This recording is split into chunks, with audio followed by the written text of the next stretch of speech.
Nevis, Mark A.G. Brantley. Good morning, ladies and gentlemen, and welcome to another press conference in our monthly edition. And this is, of course, the press conference for the month of October.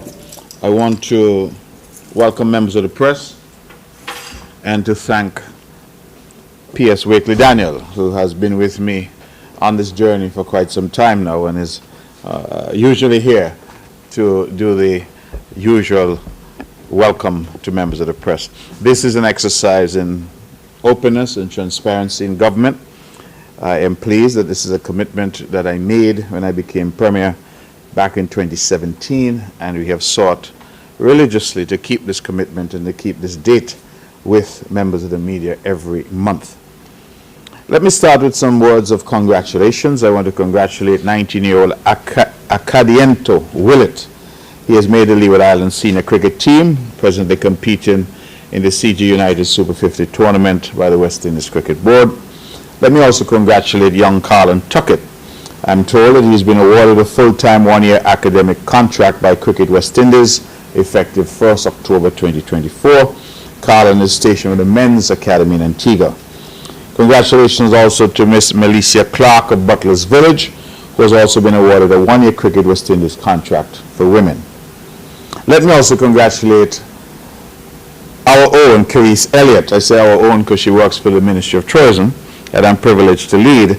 She was recently selected as Blue Planet Alliance Youth Ambassador for St. Kitts and Nevis. The Blue Planet Alliance is an organization dedicated to achieving globally 100% renewable energy by 2045. The prestigious award was given to Carice as a result of her dedication to sustainability through fashion and youth development. Let me segue to the Ministry of Education, Library Services, Information Technology, Youth and Sports. The nomination for the Youth Impact is now open, with the category being volunteerism. Nomination closes on November 22nd. So for those of you out there who know of young people involved in volunteerism, you are invited to nominate them for a Youth Impact Award. Some years ago, in fact, I was advised just yesterday that it's about 5 years ago, the Nevis Island Administration, recognizing that we live on an island surrounded by ocean, because that's what an island is, but the majority of our people could not swim. And so we introduced a program to try to teach our people how to swim. And we're very pleased that out of that program we have seen incredible enthusiasm, where not only are people swimming, but even some people now are swimming competitively. And I mentioned, of course, young Troy Nisbet, who went to the Olympics recently and made history as the first person from St. Kitts and Nevis to go to an Olympics in that category of swimming. Well, I'm pleased to tell you that today we congratulate the Nevis Aquatic and Sailing Center on the hosting of another successful Swim Fest. Over 100 young swimmers were registered and participated in this event, and this is a testament to the continued growing interest in swimming as a competitive sport. The Department of Sports continues to be a key partner in this initiative by providing financial and in-kind support. I'm also pleased to inform the press that a team of youth sailors went off to represent the Federation in the Caribbean Dinghy Championship in St. Martin from October 25th to 27th. Of note is that 7 of the 8 team members were from Nevis. There were 8 countries competing for the championship, and St. Kitts and Nevis would have placed 5th.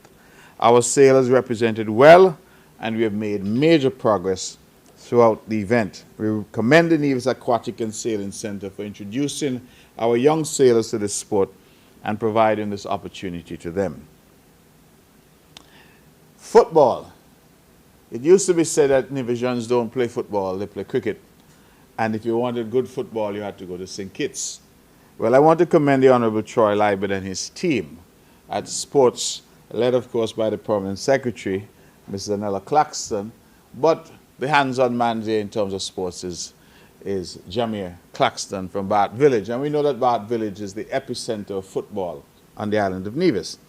Well, through their leadership, we have created quite some excitement in Nevis with the St. Kitts Nevis Anguilla National Bank Primary School football tournament.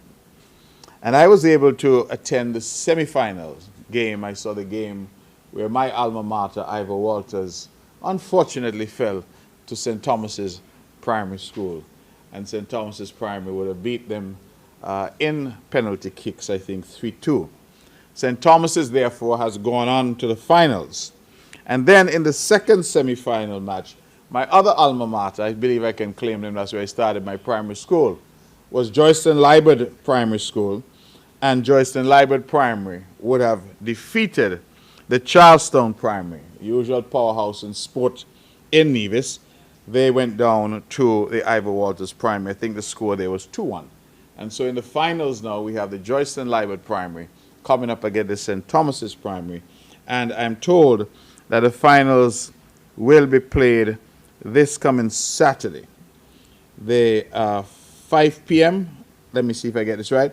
Members of the public are invited to come out to support the children on Saturday at 5 p.m. for the third place game, Charleston Primary, Ivor Walters Primary, and at 6 p.m.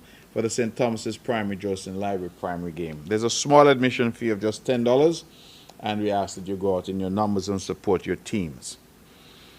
The Nevis Public Library is pleased to announce that in partnership with the U.S. Embassy to Barbados, the Eastern Caribbean, and the OECS, a program entitled Empowering Student Athletes, Unlocking Opportunities Through U.S. Education. This program targets student athletes, coaches, counselors, and sports administrators. 2 sessions will be held on Tuesday, November 19th, 2024, at the Malcolm Gishard Recreational Park as follows. 9:15 a.m., that's session 1, for student athletes and parents, navigating the dual admissions process for student athletes, balancing academics and athletics. And at 11 a.m., there's a session 2 for coaches, counselors, and sports administrators, preparing coaches and counselors for the reality of U.S. college admissions. I want to thank U.S. Ambassador to St. Kitts and Nevis, His Excellency Roger Neos, and of course the entire team for the partnership. This is all about our young people who are involved in sports being prepared to attend university in the United States, and for coaches and others, counselors and sports administrators. This is a great opportunity. I ask you to register. The deadline is November 1st for registration for all interested student, parents, coaches, counselors, and sports administrators, or anyone who is interested in learning more. For more information, please contact Anastasia Paris Morton at the Nevis Public Library. The Nevis Public Library also wishes to make public the fact that they are hosting the second edition of its PJs. I think PJs means pajamas, actually. PJs at the library evening family story time. That's scheduled for December 18th, so I'm giving you advance notice. Participants will be engaged in storytelling, nursery rhymes, singing, and craft. The activity aims not only to foster and nurture a love for books and reading, but also to highlight the importance of reading together as a family. Parents, if you have children between 1 and 9 years old, you're encouraged to contact the library at 469-5521, extension 6860, 6861, 6862 for more information. The Department of Education. Let me congratulate the principal staff and 2024 graduating class of the Nevis International Secondary School for the successful staging of the 10th annual graduation ceremony. 12 students graduated from this institution this year. Special congratulations to valedictorian Zion Hardin and salutatorian Akela Handley. We wish, of course, the graduates every success. Ladies and gentlemen, I think this is headline worthy. I want to announce that through the hard work again of the Ministry of Education, the department is currently piloting primary schools Spanish program at 2 schools in Nevis, the St. Thomas's Primary and the Charlestown Primary Schools. The program is aimed at introducing students to the language and to develop their oral competence in the language. The program is currently being piloted at the grade 5 level with a view to other classes being added shortly. You may be aware, because I have said so from time to time, that the island of Nevis and the government is trying to create the environment where more of our people are exposed to foreign languages and more of our people are conversant in foreign languages. And as a consequence, we would have introduced Mandarin in our schools here in Nevis, and we now have quite a good momentum in terms of Mandarin. I thank the government of the People's Republic of China, Taiwan, for having embedded a Mandarin teacher here with us now for the past few years. We've had a number of graduations, and a number of our students have sat the formal exams for Mandarin as a second language and are doing quite well. Well, we are now introducing Spanish into our primary schools. We would all be aware that we teach Spanish at our high schools, but we are now introducing it at the primary school level, starting with St. Thomas's Primary and Charlestown Primary as the two pilot schools in grade 5. I think that that is an incredible intervention and innovation in terms of educating our children. We know that on the island now we have a large community of people who are our people in the main, citizens of St. Kitts and Nevis, but who speak Spanish because they grew up or born in the Dominican Republic. We also have quite a few Cubans who are here in the Federation, including a lot of our health workers. And so the ability of our people to communicate in different languages is an important opportunity. I should also say that we have plans to introduce other languages, including an African language. We're not sure yet which one. There's some debate that it ought to be Swahili, and others have suggested that we try a different language. And just because I know sometimes the issues raised by those who say, well, we are largely of African descent, so how come we're not teaching African languages? Why Mandarin? Why Spanish? Why French? And the answer really is that to determine which African language to teach is sometimes difficult, because the continent of Africa has no consistent language. In fact, it might interest members of the press to know that as we have been trying to investigate this, we're told that the most common language spoken in Africa is French. That is a language which is most commonly spoken across the continent of Africa, is French. In fact, French is the official language of nearly half of the nations in Africa. And so when we talk about an African language, one then gets to determine, well, are we talking about West Africa? Are we talking about East Africa? Which part of Africa? But we are discussing that, and we have been in good conversations already to determine whether or not an African language, whether it's Swahili or something else, can be something that we can also introduce into our schools. But I want the press to understand that these are developments that take time. We have to find teachers. We have to, of course, build a curriculum. And even the Spanish in the schools, it has been some time in the making. But we are just delighted that we now have some momentum, and we will start in that in 2 schools, as I've indicated, as a pilot project.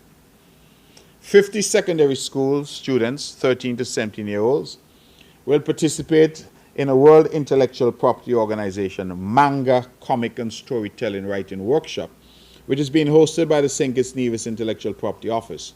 The students, 15 from Gingerland Secondary School, 10 from the Nevis International Secondary School, 15 from the Charleston Secondary School, and 10 from the Nevis Sixth Form, will benefit from sessions facilitated by Misaka Rocks, who's a US-based Japanese manga artist and author, Barbara Arundel, an Antiguan writer and storyteller, and Lorena Bolanos, WIPO Copyright Division. The workshop will take place on November 15th at the Malcolm Gishard Recreational Park. Again, I think very important information for us to note. Let me shift to our Ministry of Health, Gender Affairs and Social Empowerment. On Monday, 30th September 2024, the Nevis Nurses Association hosted their auspicious inauguration at the Brownhill Wesleyan Holiness Church. Assistant Nurse Manager Simone Harris, a former president, executed the installation process of the new executive members and allocated their roles and expectations. The members of the newly elected executive of the Nevis Nurses Association are President Rodina Maureen Sargent, Vice President Tovonia Reed Akinwande, Secretary Shakila Walters, Treasurer Akisha McDonald, and Assistant Treasurer Lisa Brown. Public Relations Officer is Melinda Liebert. We extend, of course, congratulations to the newly installed executive members of the Nevis Nurses Association. We are aware that they've just returned from Guyana, where they were represented in a regional nurses conference, and we wish them continued success as they continue to engage in bettering the circumstances under which those who are involved in this very noble profession work. The Behavioral Health and Wellness Center, in partnership with the St. Kitts Nevis and Guyana Trading and Development Company, TDC, would have hosted their third annual Community Appreciation Awards on Tuesday, the 8th of October 2024. The year's award ceremony was born out of a desire to identify, acknowledge, and honor individuals who have been particularly instrumental in advancing mental health care services to our community. This year's award was especially auspicious as the award recipients were the three former managing charge nurses of the then mental health unit. You would recall, members of the press, that we have renamed the mental health unit to the Behavioral Health and Wellness Center. And we have now got new premises for them at Prospect, where we have refurbished and put into, I think, an excellent condition, a home there where people who have mental health issues can be accommodated and can have an environment which we think is helpful to their mental health. The awardees, those who were recognized, were Nurse Irene Clark, Nurse C. Meredith Amory-Field, and Nurse Joya Walters. I want to extend congratulations to all three ladies, all of whom are well known and all of whom have contributed significantly in the field of mental health here on the island of Nevis. This, again, I think is headline worthy. The Ministry of Health is pleased to announce that the Charleston proposal for age-friendly cities has been approved. This makes us the very first community from the Eastern Caribbean in the World Health Organization global network of age-friendly cities and communities. The approval came after submission was made which focused on the initiatives implemented by the ministry in supporting and developing age-friendly environments and aligning health and social support systems to the needs of our older population.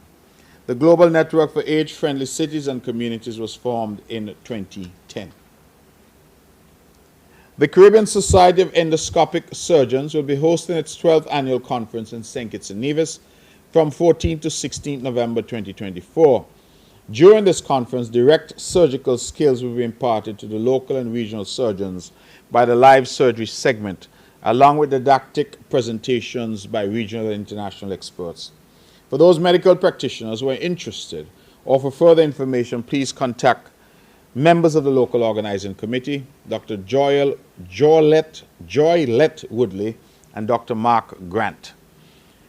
The third edition of Under the Scope Health Chronicles, Health Promotion Unit digital magazine is now available. Members of the press, members of the public, if you have not seen this, you ought to see it. It is a fascinating work that is being done by the Health Promotion Unit where they're putting out a digital magazine. It's called Under the Scope Health Chronicles. Subscribers are invited to log on to the unit's Facebook page, that's the Health Promotion Unit Facebook page, scan the QR code on the poster, and that will take you to where you need to go in order to enjoy that magazine. I commend them, of course, for the excellent work that they have been doing and continue to do in keeping health education in the forefront of our island.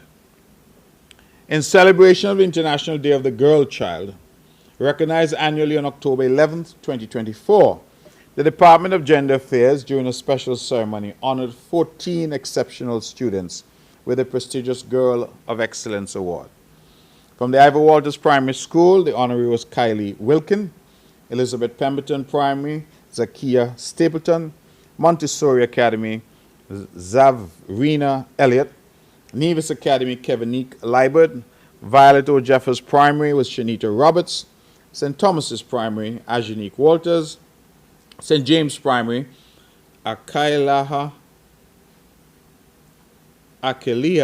Herman, Charlestown Primary, Dekira Lake, Charlestown Secondary, Chevon Daniel, Gingerland Secondary, Latavia Powell, Nevis International Secondary School, Zachariah Pemberton, Maud Cross Preparatory, Avania Nisbet, Joycean Liebert Primary, Tajine Somersall, and Cicely Brown Integrated School, Tishante Thomas. I want to congratulate them all.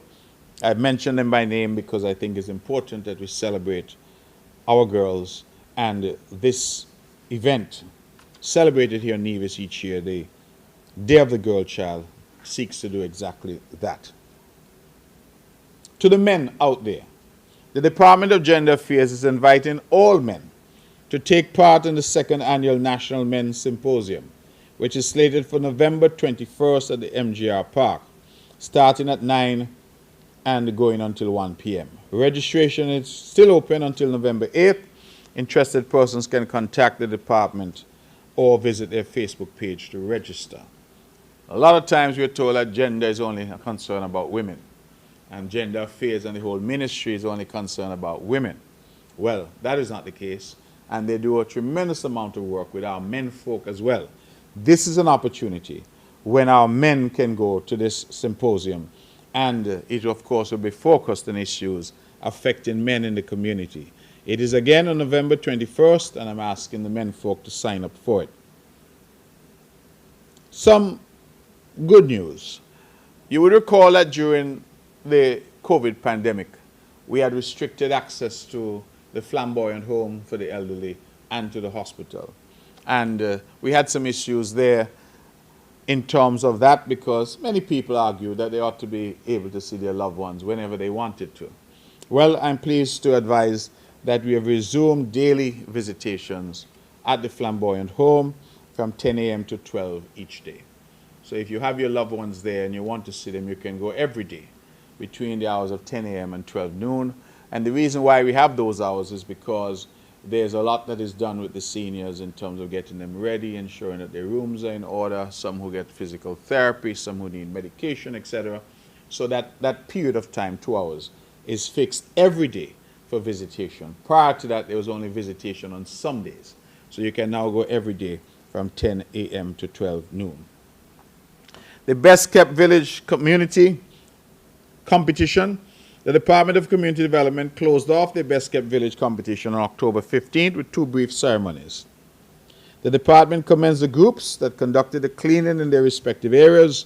The efforts they put into keeping their community clean as well as their participation are indeed commendable. The Empire Sports Club from Gingerland, they are to be congratulated for facilitating the work at Hanley's Road and for winning the large village category of the Best Kept Village competition. They are the winners, Empire Sports Club and Hanley's Road. The Barnesgut Community Development Improvement Club also deserves congratulations for their role in facilitating the work in Barnesgut Village and for winning the small category. We want to commend Hanley's Road and Barnesgut, but also we want to appeal to other communities across the island to try and keep their communities clean. I have lamented time and time again that we have a practice, it seems, in Nevis where people dispose of garbage anywhere they feel like. People are driving along the road and throwing food containers, throwing bottles out of their windows.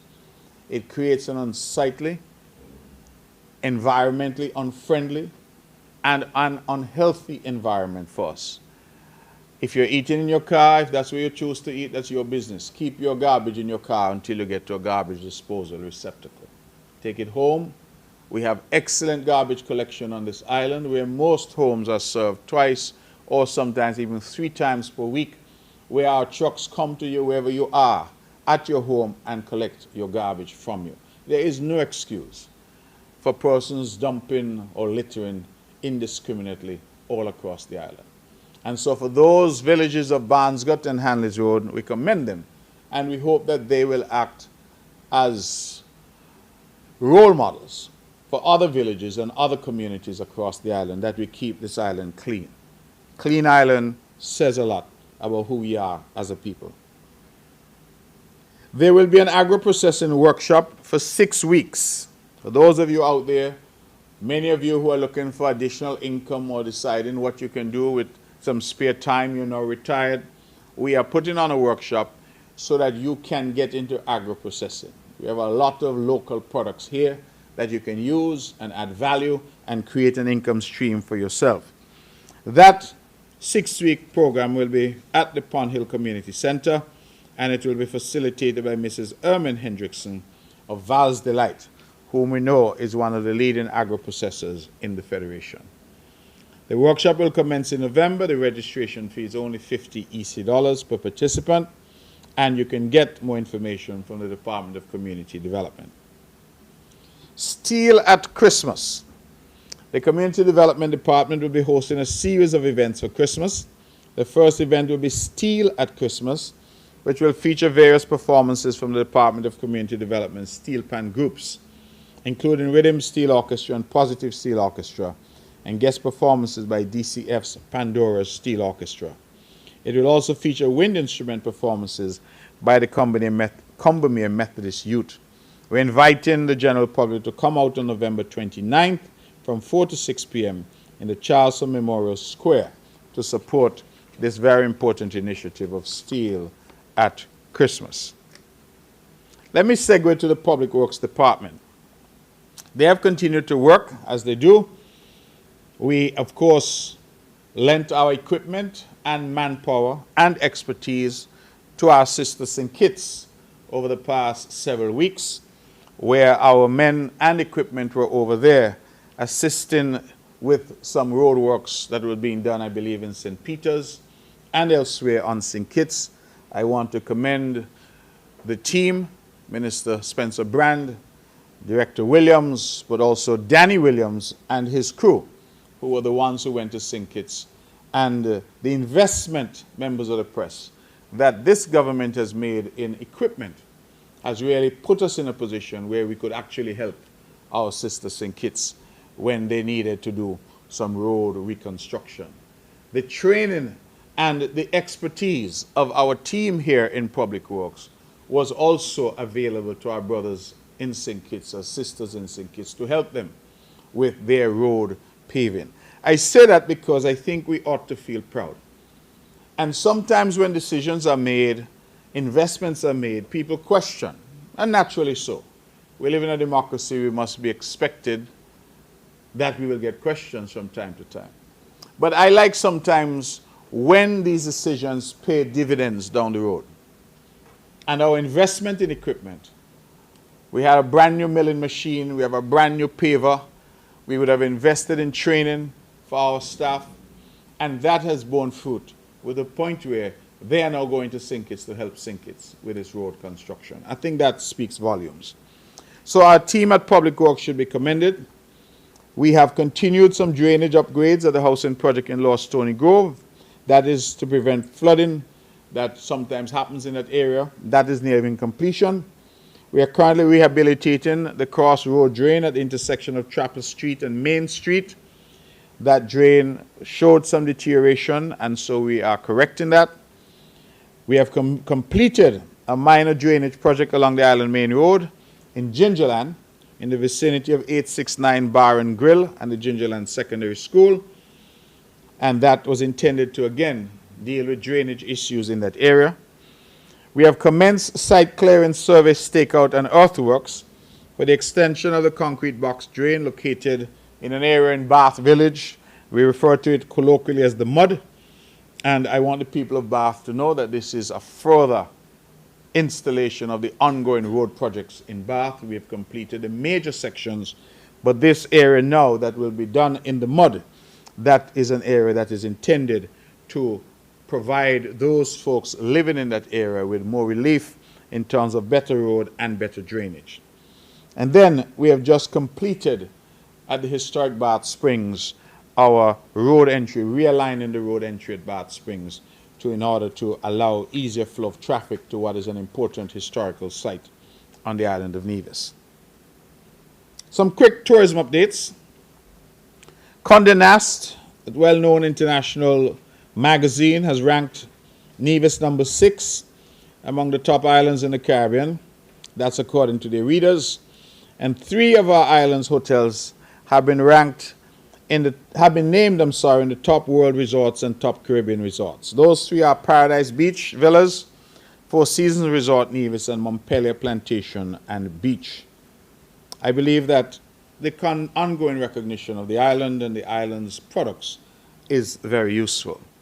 The cruise season, I think we all know that Nevis's focus has not traditionally been the cruise sector, but what we call heads in beds. We have always focused on seeing how we could attract visitors as stay-over visitors. Our sister St. Kitts, of course, has invested significantly in the cruise sector, where we have taken a different, slightly nuanced approach. Notwithstanding, we do get some cruise passengers, the smaller ships that come. And for this season, we are anticipating some 12,000 or so cruise passengers, 7,000 or so crew, giving us an expectation of about 20,000 visitors to Nevis via sea, via cruise, and 50 calls are expected, 50. For the previous cruise season, that is last year's season, we expected 11,000 passengers, just again over 7,000 crew, bringing us to a total of about 18,000 passengers and 52 calls. So we had 2 more calls, but we had about 2,000 or so less passengers. Now, the reason why I'm careful to say these are what are expected is because sometimes through bad weather or otherwise a ship may not come, and also sometimes ships that are not scheduled to come will at last minute ask if they can dock. But we anticipate about 50 calls, and I always say this, I invite our stakeholders, particularly taxi drivers, our vendors, craft vendors, food vendors, etc., to get themselves ready. We each year make the case that some of these ships come on a Sunday. And each year we get the complaint that when they dock on a Sunday, Charlestown is a ghost town, because not one store, not one shop, not one vendor is prepared to open on a Sunday. Now, some may say that that means that things so good in Nevis that they don't want the business. I don't think that's the answer. I think what we need as Nevisians to do is to prepare ourselves. Anywhere else you go in the world, people are hustling. People are trying to make a dollar.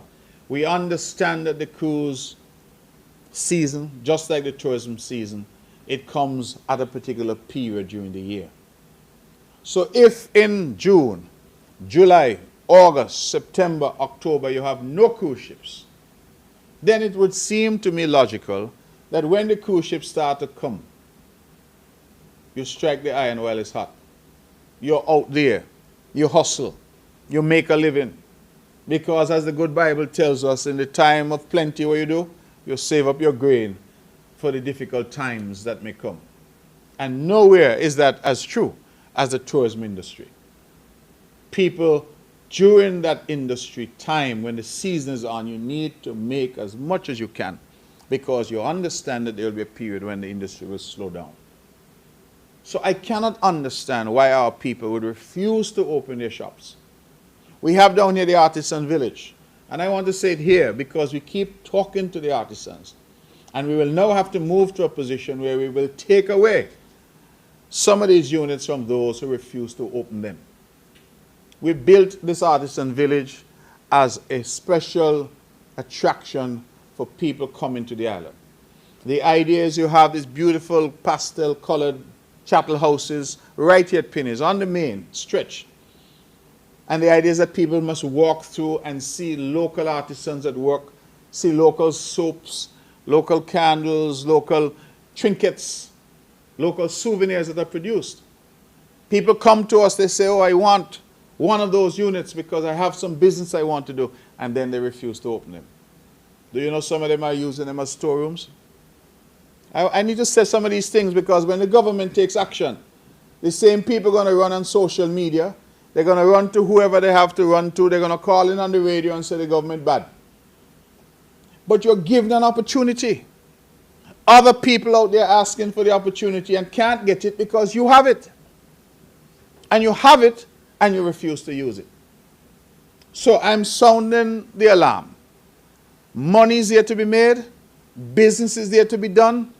Don't keep complaining that things are hard, things are difficult, when you are not putting yourself in a position to benefit from what's going on in the island. If that is the case, you can't blame the government, you can't blame anybody else. Cruise ships are coming, and the cruises are telling us on a Sunday, nothing is open in Charlestown.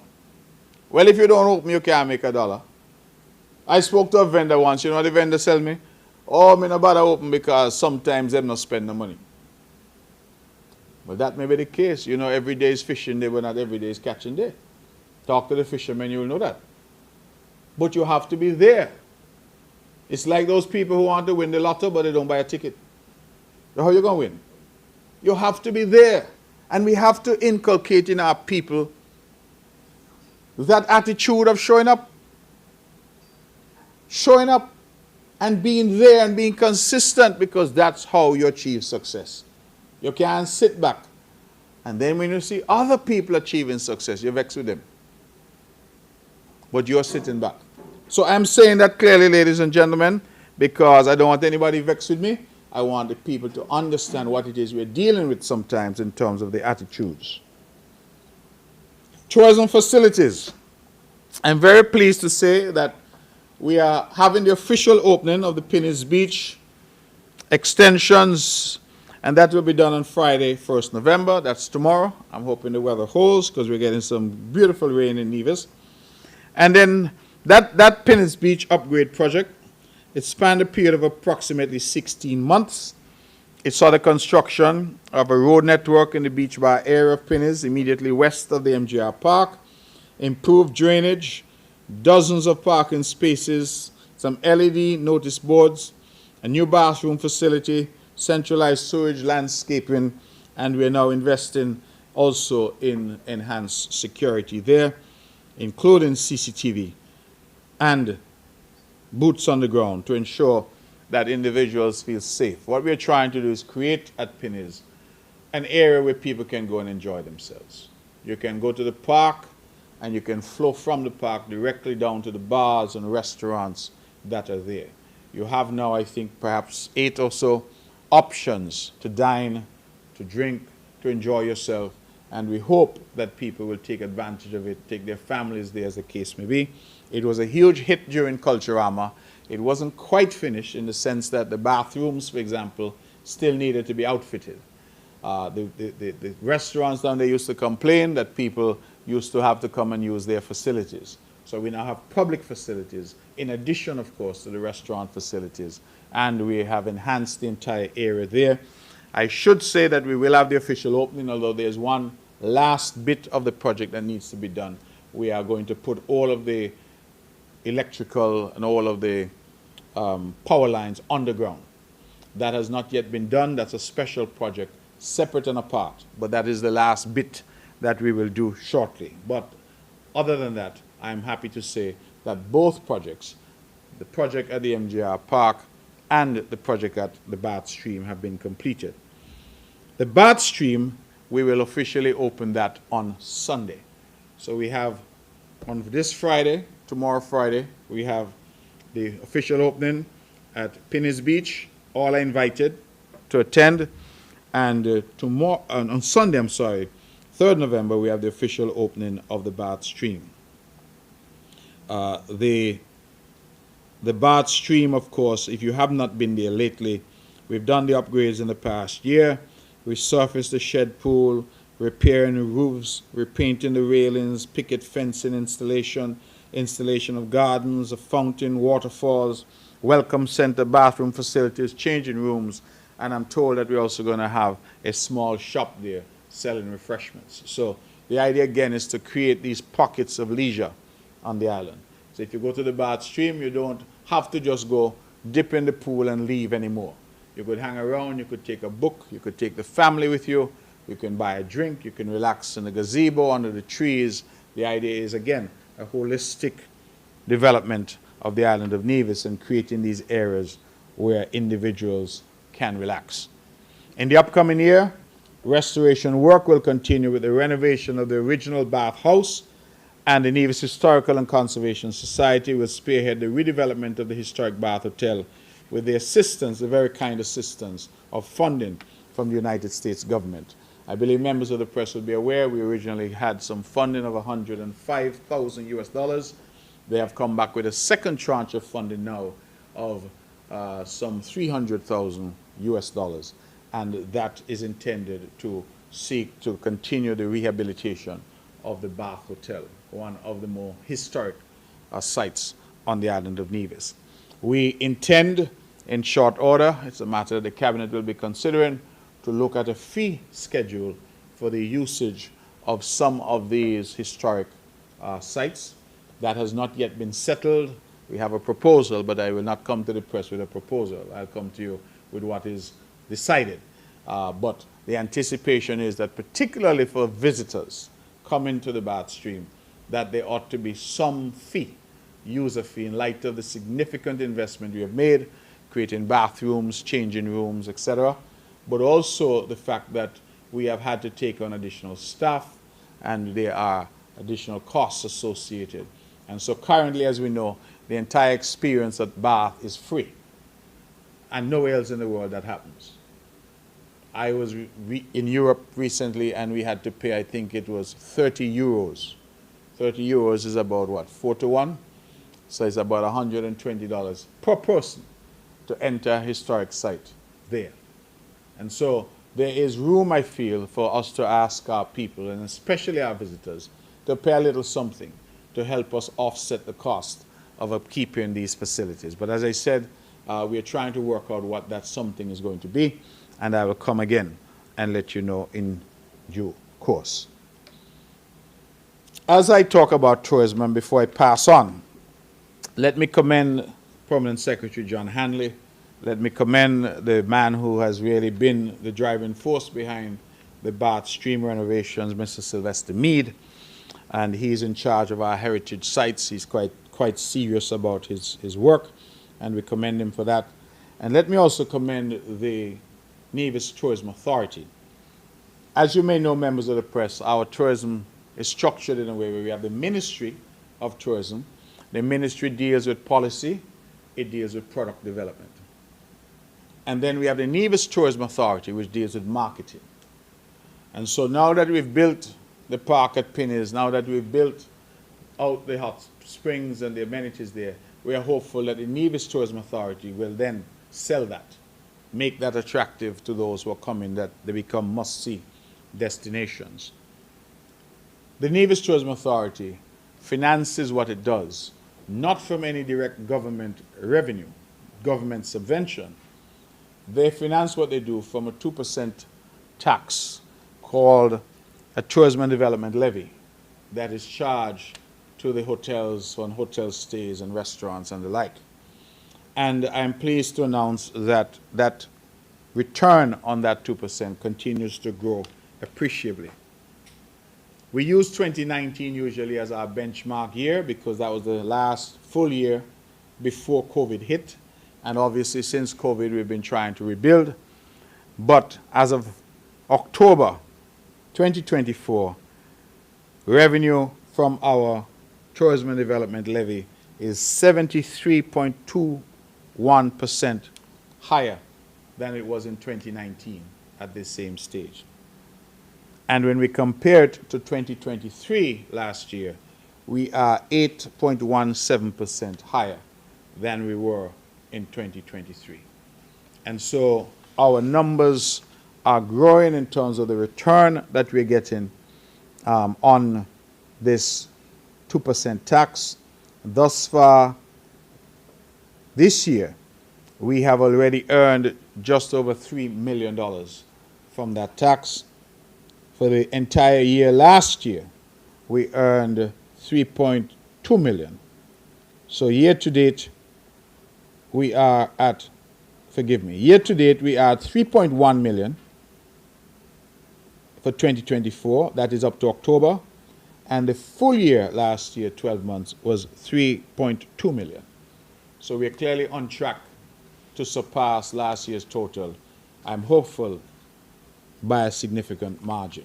And I would be delighted if the team can push and get that number to the magic $4 million this year. So that is what we are hoping to do.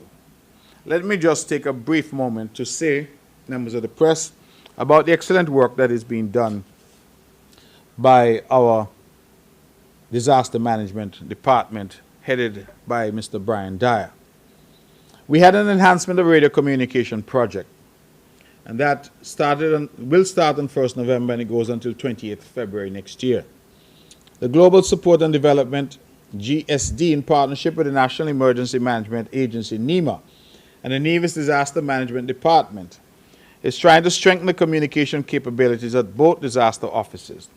Project entails one telecoms consultancy visit to the Federation on Friday, 1st November, followed by procurement of equipment and installation works. On Nevis, the project will upgrade the radio room installations of the UHF radios at disaster management, and 11 emergency shelters, in addition to satellite phone communications.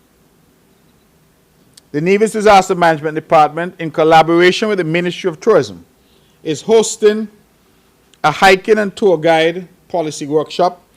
Commences the 30th October and goes until 1st November. The workshop is aimed at establishing standards of operations for hikes and tour guides and developing a policy document for enhancing the tourism product on the island. I like how you are seeing the cross-cutting engagements. This is disaster management working with tourism. And you may ask, well, why hikes and tours? It's because, as you know, members of the press, we have actually lost people on these hikes and tours. Sometimes people go off on the trails, they fall off the trail, or they get lost in the forest, and we have to go find them. And I'm sure that all of you have heard of, and who knows, may even have been a part of sometimes rescue efforts. And so this idea really is to enhance safety, ensure that people who come to the island and are going up Nevis Peak or going to the waterfalls, whatever they're doing, that they're safe. The 13th Caribbean Conference on Comprehensive Disaster Management will be held from December 2nd to 6th at the Marriott Hotel in St. Kitts. And at the same time, we will convene a youth forum in Nevis from December 3rd to 5th at the Malcolm Gishard Recreational Park. The theme, Road to Resilience, Checkpoint 2024, Leveling Up for a Dynamic Future. The premier event will bring together regional international experts, policymakers, and practitioners to explore innovative strategies for disaster management and resilience building in the Caribbean. Ladies and gentlemen, again, we have made a concerted effort to attract more conferences, more of these types of engagements, and we see that bearing some fruit, and St. Kitts and Nevis have been collaborating very closely. You would realize that the main conference is on St. Kitts, and the youth conference will be on Nevis, and so we have the opportunity to engage. Ladies and gentlemen, that is the formal part of what I have to say, but please allow me a few moments more. I want to extend to the family of my friend, Edric W. Stanley, my deepest condolences. I did so on my radio program last night, but I think it is important to do so here at this formal presentation of the Premier's press conference. The reason for that is that I believe Edric was a towering figure in the life and times of this island of Nevis. Those of you who are my age, in fact, some of you who might be a bit older, but certainly from my age down, would not have experienced any election in this country without hearing the voice of Edric W. Stanley. He was on Vaughan Radio as one of the heavyweights, and some may say he was the heaviest of the heavyweights. When we speak now and we say certain things, sometimes we say them and we don't even reflect on who made them popular. And when you hear anybody say at this critical juncture, you know that that was Edric. If you hear about the secession clause, that it is constitutionally unconstitutional, you know that that was Edric. And for me, my favorite is when they were counting me out in the last election, he said, "My horse will come home." And I made sure I came home. So, Edric W. has been an institution. He has been with us for a long time. That voice of reason sometimes, that voice which is calm. Sometimes he talks and it takes you days sometimes to understand what he was saying because he was so astute in terms of his language that he could always tell you, that's not what I meant. But Edric was my friend. He was my advisor in many respects. And he did for me as a politician something that many politicians don't have. He told me what I needed to hear. A lot of us have people who tell us what we want to hear. But he told me what I needed to hear. And so when I got the word yesterday, his son Derek called me to indicate that he had passed. I was deeply saddened But even in my sadness, I reflect that he had a life that was well lived. He was in the Virgin Islands, where he did well. He came back home. He was one of the pioneer early businessmen. He was a politician. I believe at one point he ran for the Nevis Reformation Party. And so he was really a man among men. He did so much. And I want his family to know that Edric was loved and he will be missed. I can't speak for Von Radio. They're here today, but certainly that's where I would have had my first engagements with Edric, when I too was, as a youngster, a member of the heavyweights on Von Radio. And he provided guidance and insights, and he has done that for me, and I know for others, throughout his entire life. So I use this rostrum to extend my deepest condolences to his family, to his sons, two of whom are my cousins, and of course to his other children and his extended family and network of friends. May his soul rest in eternal peace, and may the family be comforted in knowing that Edric contributed immensely to the life and times, the dialogue and discussion in this island of Nevis and the wider Federation of St. Kitts and Nevis. I end this aspect to say that I would have returned just 2 days ago from an historic trip to Bermuda. I say historic because it was the first time that I had been there. I am learning that we have had other leaders who have been to Bermuda. In fact, I gathered that former Premier Amory of blessed memory would have been, that former Premier Parry also would have visited. And when I was there, I was told that former Prime Minister Denzil Douglas would not only have visited in 2010, but he would have addressed the Bermuda Parliament and given that privilege. On my trip, I had the privilege of meeting with the Premier of Bermuda, the Honorable, David Burt. He's a young man, only 46 years old, and this is his second term. I think he became Premier at 38.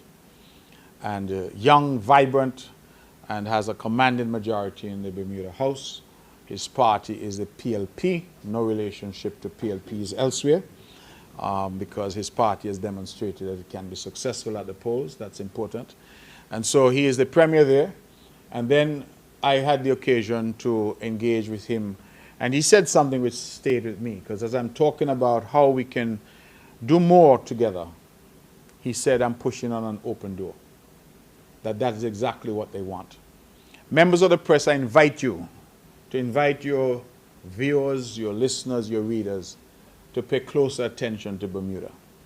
The reason I'm inviting you to do that is because, by some estimates, 50% of Bermudans trace their roots to St. Kitts and Nevis. Half of their population come from here. Parents, grandparents, great-grandparents came from here. And our people went to Bermuda, in some cases in the late 1800s and the early 1900s, on what they call lady boats.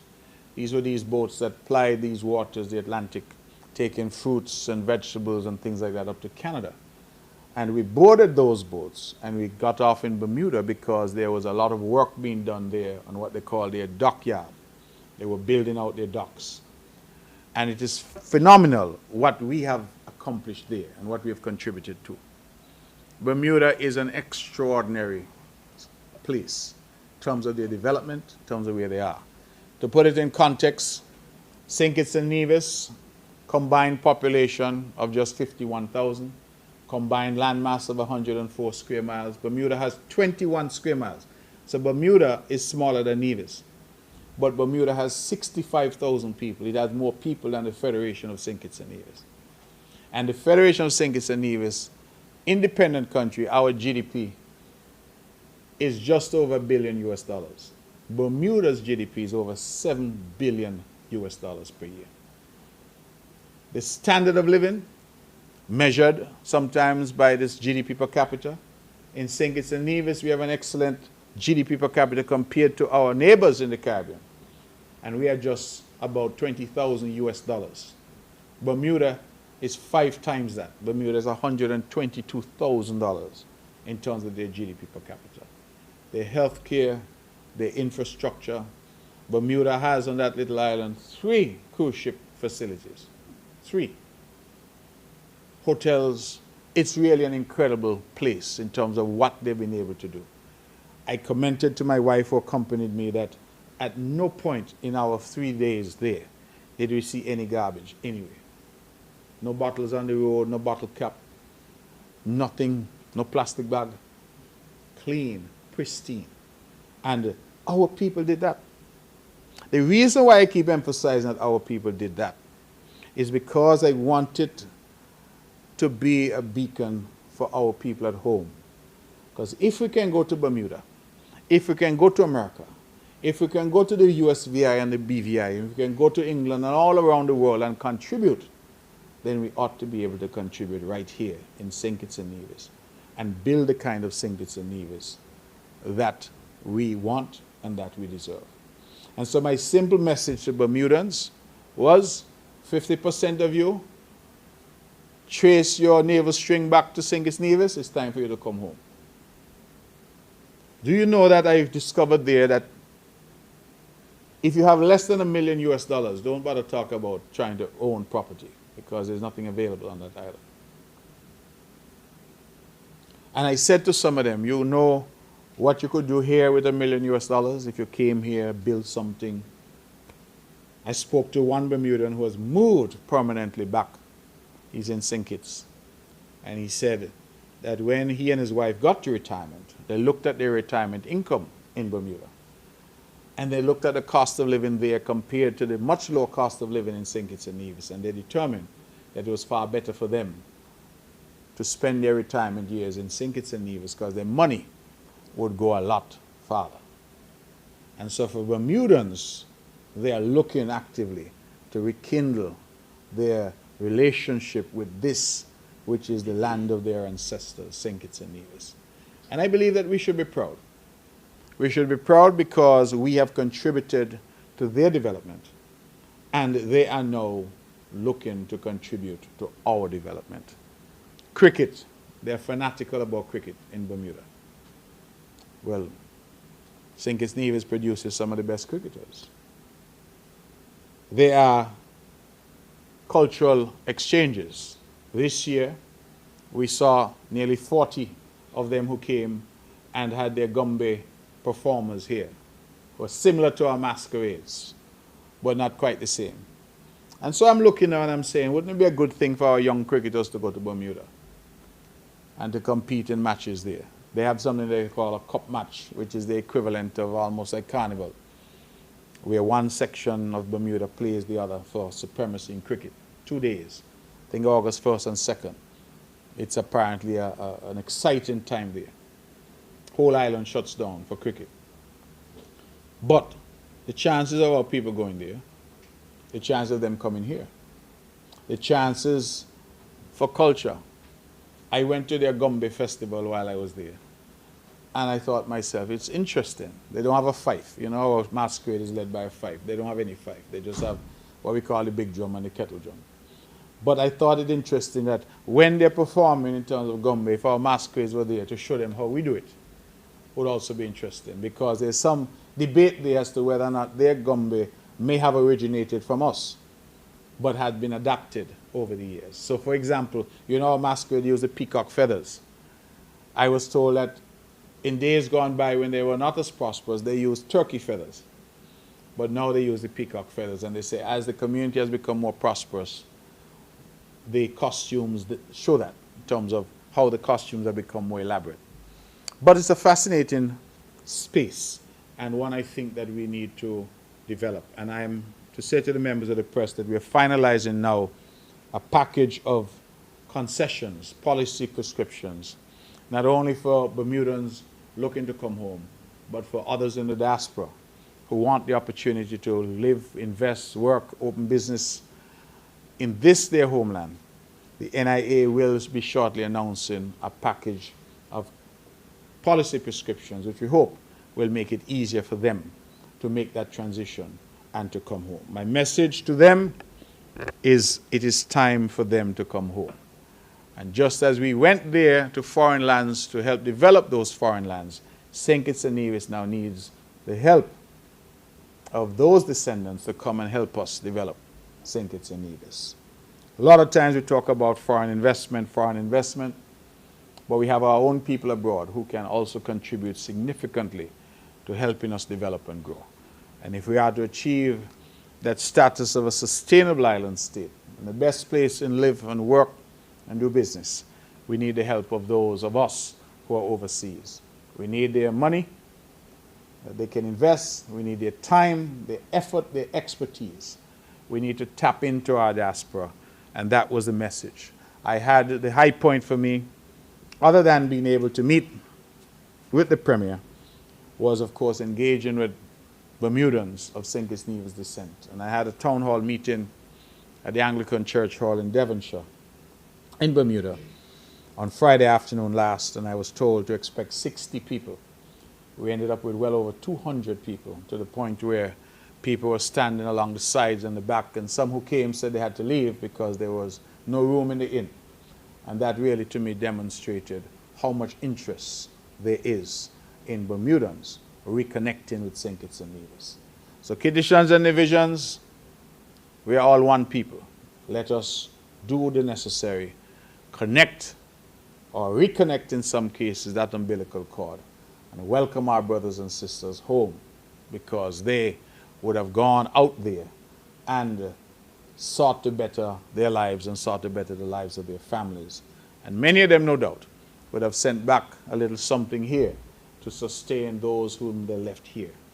And that has always been the story of migration around the world. People go to better their circumstances, and while they're there, they take care of those who are still here. So I will leave it there then and invite any questions that members of the press may have. Thank you very much. Good morning, all. Shamika Budgeon, Vaughan Radio. Mr. Premier, the last time that we were here, and I asked for an update on the hospital wing, you stated that that will be the main focus for 2025. Now, is there a start date? Has there been a decision to finalize a date as to when it will restart in 2025? Can you provide an update on the water drilling project? Will the NIA civil servants receive any increments for 2025? How does it look for Nevis in 2025 as it relates to investors?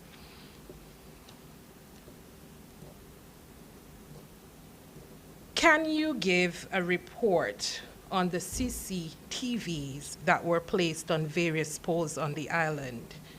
Are they operational, especially in the Charlestown area? That's it for me for now. Thank you. Okay, thank you, Ms. Budgeon. Let me deal with the questions as you've asked them. The hospital wing, you asked, do we have a start date? The answer is no. We have not yet announced a start date because we are still finalizing some matters in that regard. But as you know, Ms. Budgeon, we have the budget debates that we have scheduled for the 3rd to the 6th of December. And we are anticipating that at that point, the Minister of Health will be able to make a fulsome report as to when we start and what we're going to do in relation to the hospital. You are, however, correct that in our budget estimates discussions, we have highlighted one main capital project for next year, and that's the hospital. So that is our primary focus in the coming year, but I do not yet have a date that I can tell you on January 1, this is what's going to happen. I will leave that to the Minister of Health, who no doubt will spend some time on that in her budget address.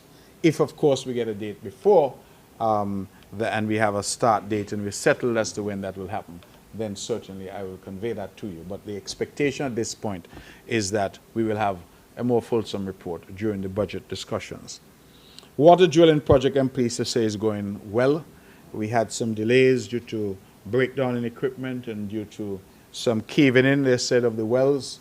But the first well that has been done, I believe the media would have reported on that. We have found water at Madden's.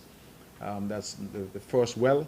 I believe that water now is being sent for testing I'm told that they normally do it in Miami, where the water samples are tested to ensure that the water that is being produced accords with the standards set by the World Health Organization for water, what they call potable water. So that is anticipated that we'll get those results back. And once that is the case, the minister did indicate that by the time he makes his budget presentation in December, he hopes to be able to report about how much additional water we would have already added into the system at that point. Bear in mind that the drillers have already moved from the first drill site. They are now working on the second drill site, also in Madden's. And bear in mind also that the contract that we signed with this company from Trinidad is to do 9 wells across the island. So 1 is already finished. They're now working on the second well, and therefore we will have another 7 to do after that. Now, unlike water efforts elsewhere that we have seen happening, Nevis has had a very methodical approach to developing water. And what has been that approach? Our first significant investment was in re-engineering our entire distribution network. So if you recall, Ms. Budgeon, I'm sure you recall because everybody was complaining about it, all the roads all around Nevis were dug up, on the sides were dug up. We saw these big blue pipes, polyurethane pipes all around the island. Well, that was because we were replacing the old cast iron pipes. That was the old technology. And we were replacing them with new polyurethane pipes. Those are the blue pipes that you saw. And we also invested in the machinery. It's something called a butt fusion machine that we invested in to allow us to connect those pipes. And so we changed out all the pipes. In the areas in Nevis that were having low water pressure, we increased the diameter of those pipes.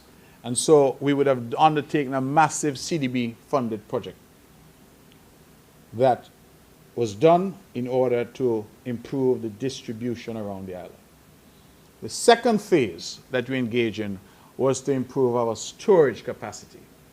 So again, if you travel around the island, you see that we've installed new tanks all across Nevis.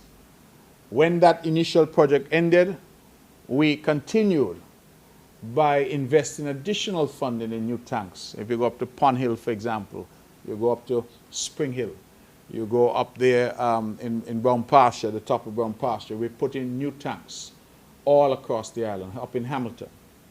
Then, as part of that, we now said, all right, we have one of the best distribution systems in the region. We have one of the best storage systems in the region. The third component of it now is to find more water. We started out by investing in a treatment plant at Hamilton because Hamilton had a high producing well, but the water was not potable because there was too much manganese and other chemicals in the water. So we decided rather than capping that well as had been done by the previous government, we said let us instead try to treat the water, and that's what we have done. So by investing in the water treatment facility, we run that water through the treatment facility and it comes out on the other end as potable water. So that added some water to our system, and we are now taking the next step, which is twofold. One with drilling that you asked about, and the second is with the desalination plant, a small plant that is being done over in the St. James area and that is nearing completion. So we're anticipating that by Christmas we should have more water in the system from our drilling, and we should have more water in our system from desalination. And the system itself has already been developed. So the water now is to go into the new storage and the new distribution that we've already invested in. I think that we ought to be proud because the island has done a very systematic and orderly development of its water resource. If Minister Brand's wishes come true and the NIA's wishes come true, this drilling coupled with desalination should give us an extra 1.5 million gallons a day. And that should take care of our water needs for the foreseeable future. And that is why we're making the investment. We apologize for the inconvenience. We know early this year we had some difficulties with water. We apologize, but we have not been sitting back. We're trying to fix the problem. Minister Brand has just returned from a water conference in Trinidad, and he was indicating that in many of the Caribbean islands, less than half the population is being serviced by running water. I want us to reflect on that because, you know, we are our own harshest critics. When you hear Nevis people talk about Nevis sometimes, you wonder, my God, that place must be a desolate, desperate place. But sometimes when you look across the region, you recognize how far ahead we are. That you would attend a water conference in Trinidad and learn that in many of the major countries in CARICOM, less than 50% of their people have running water. In Nevis, every household has access to running water, government supply of water. That's how good our network is. That's not the case in other places. In fact, I'm told a minister from Trinidad said that when he took over as minister, only 30-something% of Trinidad was being serviced. And he has now increased that, I think he said, to 61%. And that was applauded as a major accomplishment. And Minister Brandon says that he's here sitting and he said, but 100% of Nevis have water, pipe-borne water. Going back to Bermuda, if I can, you know, Bermudans don't have pipe-borne water. Every structure that's built there must have a cistern. And each house then has its own supply of water. That's the system that they have. I'm told only recently they've started to introduce a private company ability to pipe water to homes. But the vast majority of homes there. That's why they all have the same white roof, slate, because it's intended to collect water for the cisterns. So every house is self-sustainable in relation to water. But I say that because I think it's important in terms of how we went about it. One of the revelations that came out of that conference in Trinidad as well is that a lot of those islands that are producing water, the water is coming from the well and straight into the system. So there's no storage because they're not invested in storage. So when they pump the water, comes out of the ground, it goes straight into the distribution. In our case, we pump water, it goes into our tanks, and then from our tanks, it's distributed. And we think that allows us better control of the quality of the water that people are getting. So the water drilling project, as I said, it was delayed, but it's going well, and we hope that it will continue to go well. Civil servant increments for 2025, the short answer is yes. We, as you know, had frozen increments for two reasons. One, the difficulties of COVID, and then secondly, we had offered our public servants a 15% salary increase paid over 3 years, and usually you don't offer salary increase and increments at the same time. So now that COVID is behind us, we hope, and the salary increase is behind us, we will resume the ordinary process of increments in the new year, the new budget. However, Ms. Budget, increments will not be automatic. I want to emphasize that. In the past, what used to happen is every year people start to do the maths and say, I'm going to get an extra $300 this year. That is not going to be the case. In order to qualify for an increment, a public servant will have to be assessed, and it will have to be determined by their supervisors that yes, they are performing and therefore they will get an increment. I am told that that is why the system of increments was designed in the first place. But over the years, somehow everybody get it. And so we are saying that we are going back now. If you're not performing, if you refuse to come to work, if you're late every day, if you're doing all those things that you ought not to be doing, then do not expect that you'll get an increment automatically. The increment will be as a result of a satisfactory appraisal report. How does it look for Nevis for 2025? I believe the outlook is favorable. I think that in our key sectors, tourism, financial services, job creation, and not just the number of jobs, but the amount of wages that are being earned, I think that the island is in good stead. In terms of investment, I am hopeful that by, again, the budget, we would have advanced some discussions, that I can have something to say there. But I can tell you that we are in discussions with various investors to do some significant projects on this island, and I'm optimistic that we will be in a position to move those forward. This island has been burnt in the past where people have come with much fanfare and at the end of the day, they have not produced. It is, of course, I know, par for the course where people blame the government. But the government can only do its part. If an investor comes and has a plan, has a proposal, it is for the government to say yea or nay, do their due diligence, make their conclusion, but then it's for the investors to deliver on their investment. And some of them have not delivered. And I have said, therefore, that I will not be making any announcements on anybody's behalf. I do my part as government. You must now do your part as the investor. CCTV, the CCTV cameras operational. Mr. Daniel is here. He's shaking his head. So my understanding is that the cameras are operational. I have not had any reports otherwise. We have invested significantly. In fact, I'm told that the capabilities of our system continue to be improved. We're now using AI, artificial intelligence. We are really doubling down on technology because we feel that that is a key tool in our ongoing fight against crime and criminality. Any other questions for me? Good morning, Elke Hewlett. You don't know that when you have visitors, you give the visitors... Oh, sorry, I didn't realize. He was behind me. I didn't realize. I'm so sorry. Huh? Ladies first, okay. I'm so sorry. Yes. Okay. Elke Hewlett, Department of Information. Good morning. What exactly are the Bermudians looking for in terms of, as you say, coming home? I'm sure it's not just you telling them, yeah, come home, it's great here. They also have some sort of expectation, or they want certain things, would have certain things in place in order to make that move.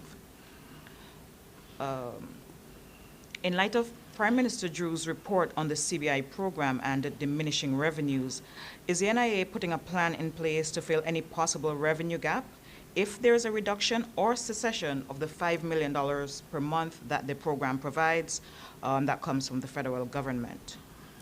And while we're on money and budgets, has a date been set for the budget address?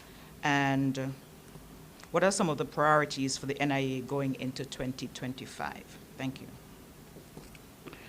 Thank you, Ms. Hewlett, for your questions. What are Bermudans looking for? In my engagement with them, many of them are seeking to get their citizenship here in St. Kitts and Nevis on the basis of their parents or grandparents. They're looking for investment opportunities. They want to know if they can buy land, if they can build homes, can they start businesses. They have been looking at the quality of life here, standard of living, and the cost of living. And so I think that there are broad areas where St. Kitts and Nevis can be very appealing to them. And they are not like strangers who you're trying to interest in your country. They are, in essence, coming home. So I feel that that is the indication that I've had from them. Prime Minister Drew's report of diminishing revenue for CBI, I don't anticipate that that should have any immediate impact on the island of Nevis. And I say that because we all know that over the years, St. Kitts has had and taken and kept the lion's share of the CBI proceeds. I don't anticipate that the pittance that comes to Nevis, that really should have any impact because now there's been a diminution in amount. Certainly something we would need to monitor, but certainly the Prime Minister has not suggested any such thing to me. I would be curious if that were the position, because in the years when the CBI exceeded the budget in terms of revenue, I never heard anybody say, well, we did so well that here's an extra amount to Nevis. So I don't know that if you do badly one year, you should say, well, we did badly this year, so Nevis should get less than it's already getting. So I'm hopeful that the extraordinary amounts of money that have been earned from citizenship by investment over the years and that have gone into the coffers of the federal government over the years, that there will be enough of a buffer to get us through this period of difficulty. I see that the federal government has made some changes, it has put new management, new structures in place, and I'm hopeful that over time the sector will rebound. I, however, continue to urge, and it's something that I said in my budget address for 2022, my budget address for 2023 at the federal level, and I hope to say the same thing again. we are losing out if we continue to see CBI as a numbers game, where we are saying, well, St. Lucia got 1,000 applicants and Antigua got 1,500 and we only got 500. St. Kitts Nevis is the oldest and most respected program in the world. We are and continue to be the platinum standard. Yes, we've had problems, but we are the ones who gave the world the idea of leveraging citizenship for investment. Malta is now doing it. Portugal was doing it. All these various countries have got in, but St. Kitts Nevis gave the world the idea. I have said and I continue to say that we need to shift our focus. Now that we have a pool of economic citizens, we can safely say we have a pool of millionaires and multi-millionaires. It is now for us to shift focus from chasing new citizens to providing value added to those that we have already. We need to now develop and get into the business of encouraging those that we have already to do more. I have publicly talked about the example of meeting a gentleman from Yemen on one of my trips abroad. And he, I was told, is from one of the wealthiest families in that country. And he said to me that I believe the number was 46 members of his family have St. Kitts Nevis passports, St. Kitts Nevis citizenship. But here's the kicker. None of them had ever been to St. Kitts Nevis. 46. One of the richest families in Yemen. But none of them had ever visited. Could you imagine what we could do if we had programs which were now tailor-made and geared to those economic citizens? We say, listen, we need geothermal developed. We need housing developed. We need hotels and infrastructure developed. Because the federal government has the database. I don't have it, but they have it. So I keep insisting that that is, to me, the best approach. Rather than every time you're going out there trying to sell and trying to encourage more and more and more people. The people you have already, drill down. It's a rich pool of citizens you have out there, many of whom have no connection other than the passport. So get them to visit. Get them to invest. Get them to build hotels. Get them to invest in our energy sector, our telecom sector, our agricultural sector. Sometimes instead of us going out there and continually beating against a door that everybody's beating against for this foreign investment, we have a pool of people already who, just like the Bermudans, already have the level of connection to the extent that they have the citizenship. So it's not hard for them to come in and buy land. It's not hard for them to come in and invest. But who's approaching them? And so I have said publicly in the Parliament that it's time now that we have the Citizenship by Investment Unit, that either a spin-off of that unit or a department of that unit, but you have a unit that is all about citizen care, citizen engagement, value added, where you can reach out to these 50, 60,000 people and say to them, how about coming for Carnival or Culturama? How about investing? We have land available. But if nobody is making the approach, then I think we lose out on the long-term benefits that we can get from leveraging our existing pool of citizens for economic development. The date for the budget, I'm told, is the 3rd of December, Ms. Hewlett. And our focus, in a word, will be the economy. Now, that's 2 words. Employment, economic growth, how we move Nevis to the next level. That is where the interest and focus is going to be in this budget and moving forward. So we are definitely going to see how we can stimulate further activity. Nevis is growing. Nevis is growing. It is visible for all who can see. But I think we need to move now from incremental growth to what I would call more substantial, explosive growth as we try to move the island forward and upward. Any other questions for me?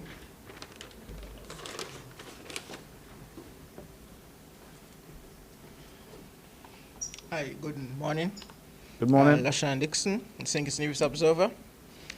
Considering a court order that was recently dropped, I think it was late last year, earlier this year, regarding the property at Nisbet Plantation, we had ordered agreement for sale of land to be performed and carried out.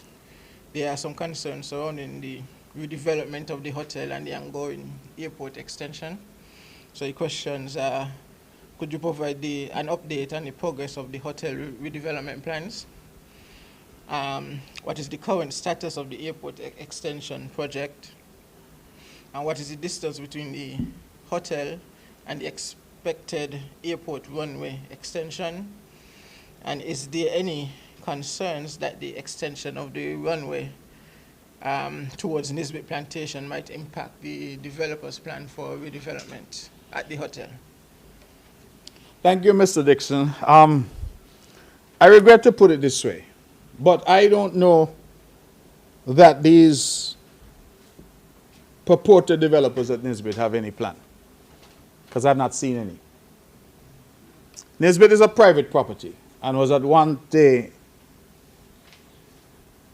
time, it was the jewel in the tourism crown in the island of Nevis. Beautiful property that all of us can attest to, a property that was so embedded in the community in St. James that you talk to the average person from St. James, they probably would have worked there even during the summertime. It was very much part and parcel of the tapestry of Nevis tourism. Bespoke property, always great ratings. These individuals say they were investors, they got on board to purchase Nisbet Plantation. It's a private property, it's not government property. We were advised as government that this deal was happening. And like all investors, they come here and they sing a song for you, oh my goodness. You think it's Michael Jackson singing, it's so sweet. They tell you they're going to do this, they're going to do that, this is going to happen, this is going to happen. You say, well, that sounds good. Nothing, absolutely nothing has happened at Nisbet.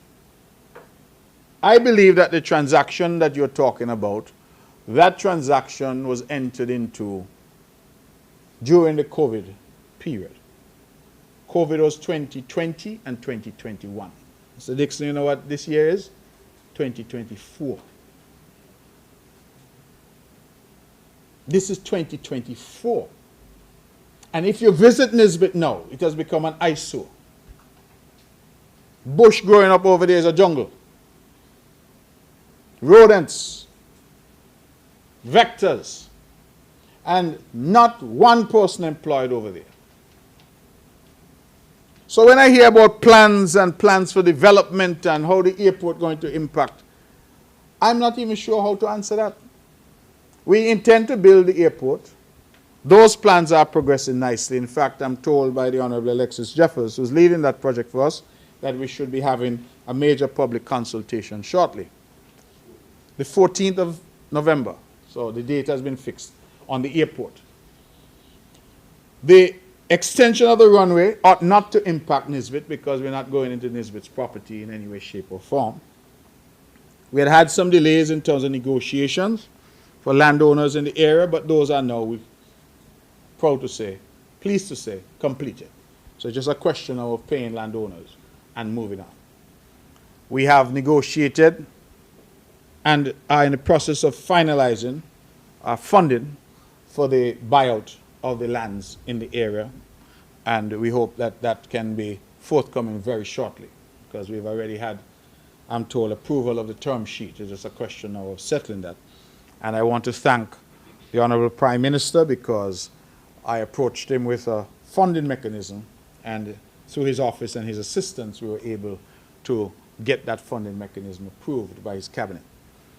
So we anticipate that we will be in a position to pay out the landowners in short order, and thereafter we hope that we can proceed with the development over there. So we are proceeding with what we can proceed with, which is the airport development. These developers continue to talk. I see, Mr. Dixon, in your paper that I've seen some lavish spreads of hotel and resort, and oh man, they've given you more information than they've given the government. Because the kinds of things I've seen in the paper, I mean, Nevis would be moving in leaps and bounds if these things can materialize. But I want to say from here that I've grown tired, I've grown weary of people who are wasting the time of the people of Nevis. People who come in here, say they have the capital, say they have the resources to do something, and then they're not doing what they say they're going to do. When it's said and done, the public points a finger at me, and that is okay. In fact, I expect them to do that. I'm the Premier of Nevis. But it is very disheartening to sit down, negotiate with people in good faith. Mr. Dixon, everything they asked of this government, they got. They want tax holiday, they want concessions, they want this, they want that. We are always prepared to partner with investors. But don't come and call yourself an investor. And then years later, we can't see anything on the ground. And that is the difficulty that we've had. And I am not afraid to say so. Just what I'm telling you on the public, I have said to these individuals, right? You all either going to deliver or stop wasting our time. Too many of these so-called developments and developers and investors, they come, they make a grand press announcement, and then years later, you can't see any movement. And Nisbet being closed, becoming an eyesore, is of no benefit to anybody on this island. The government has not gotten a penny in revenue. Nobody has gotten a dollar in employment. All because this property has been locked up in this arrangement. You said there was a court order in December last year. I am hopeful that in your follow-up investigation, the court, as I understood it, ordered that the closing occur on the property in December. That's my recollection. Has the property closed? Because you can't develop a property until you've bought it. And if you've had a contract to buy it now sitting on for years, has the property closed? Because only when the property closed, you can then properly start to talk about development. Right? And the court ordered that the closing occur. Has that happened? I don't know. All I can tell you, if you go to the Registry of Lands today, unless something changed this week, up to last week when I checked, at the Registry of Lands, there was no new owner of Nisbet. The old owner was still the registered owner at Nisbet, as of last week. And you see what month we're in? October. Soon is Christmas. We're singing chestnuts roasting on open fire. And jingle bells, jingle bells. And then you know what happened? 2025. So I don't want nobody come ask me nothing about airport and how airport will impact the development, because I don't know anything about any development. The government has not had any indication of what this development is going to be, how this development is going to look, and most importantly, how it's going to benefit the people of Nevis. The only place I've seen development at Nisbet spoken about, Mr. Dixon, is on your front pages in the Observer. That's what I've seen. And you can report truthfully what I've said to you, because I'm not hiding to say so. I am frustrated, I am disappointed, because we continue to have these parade of people who claim that they are investors, who say that they've come. And we sit down with them in good faith. We negotiate with them in good faith. We offer them concessions in good faith. And at the end of the day, they let down the people of Nevis. If that project had proceeded the way it ought to have proceeded, we should have been having an opening, grand opening, sometime around now. Instead of that, as I tell you, check out the registry when you leave here. Ask them who owned the property. Because if it's the old company that owned the property, it means that we haven't even dealt with the property yet. Put by to deal with development. You realize when the property is purchased, Mr. Dixon, you then need plans, architectural plans. Those plans have to go through planning. It's on the ocean, so you need environmental impact assessment. You need public consultations. You see how gray I am? You will be gray before something happens over there at this rate. And so what am I to do as Premier of Nevis? I must stand up here and say, hooray, it's a good thing because people keep writing letters and putting things in the paper so they come in, they come in. The world is moving on, the island is moving on, the island needs development, and too much property on this island land, real estate on this island is locked up in unproductive uses. Locked up. There are people here who own 500 and 600 acres of land and doing absolutely nothing with it. You, Mr. Dixon, can't go and tell them sell your house spot because they not sell it. But they hold in this land. They hold in this land. The farmers want land to farm, they can't get any. So the entire weight is on the government. Farmers keep coming to the government, well, find more land for us. We need land for livestock. We need land for whatever. The government says we don't have any more land. And you have people, many of them, who are not Nevisians, not Kittitians, living abroad, who have hundreds of acres of land locked up, just as Nisbet right now is locked up, figuratively and in reality, shuttered.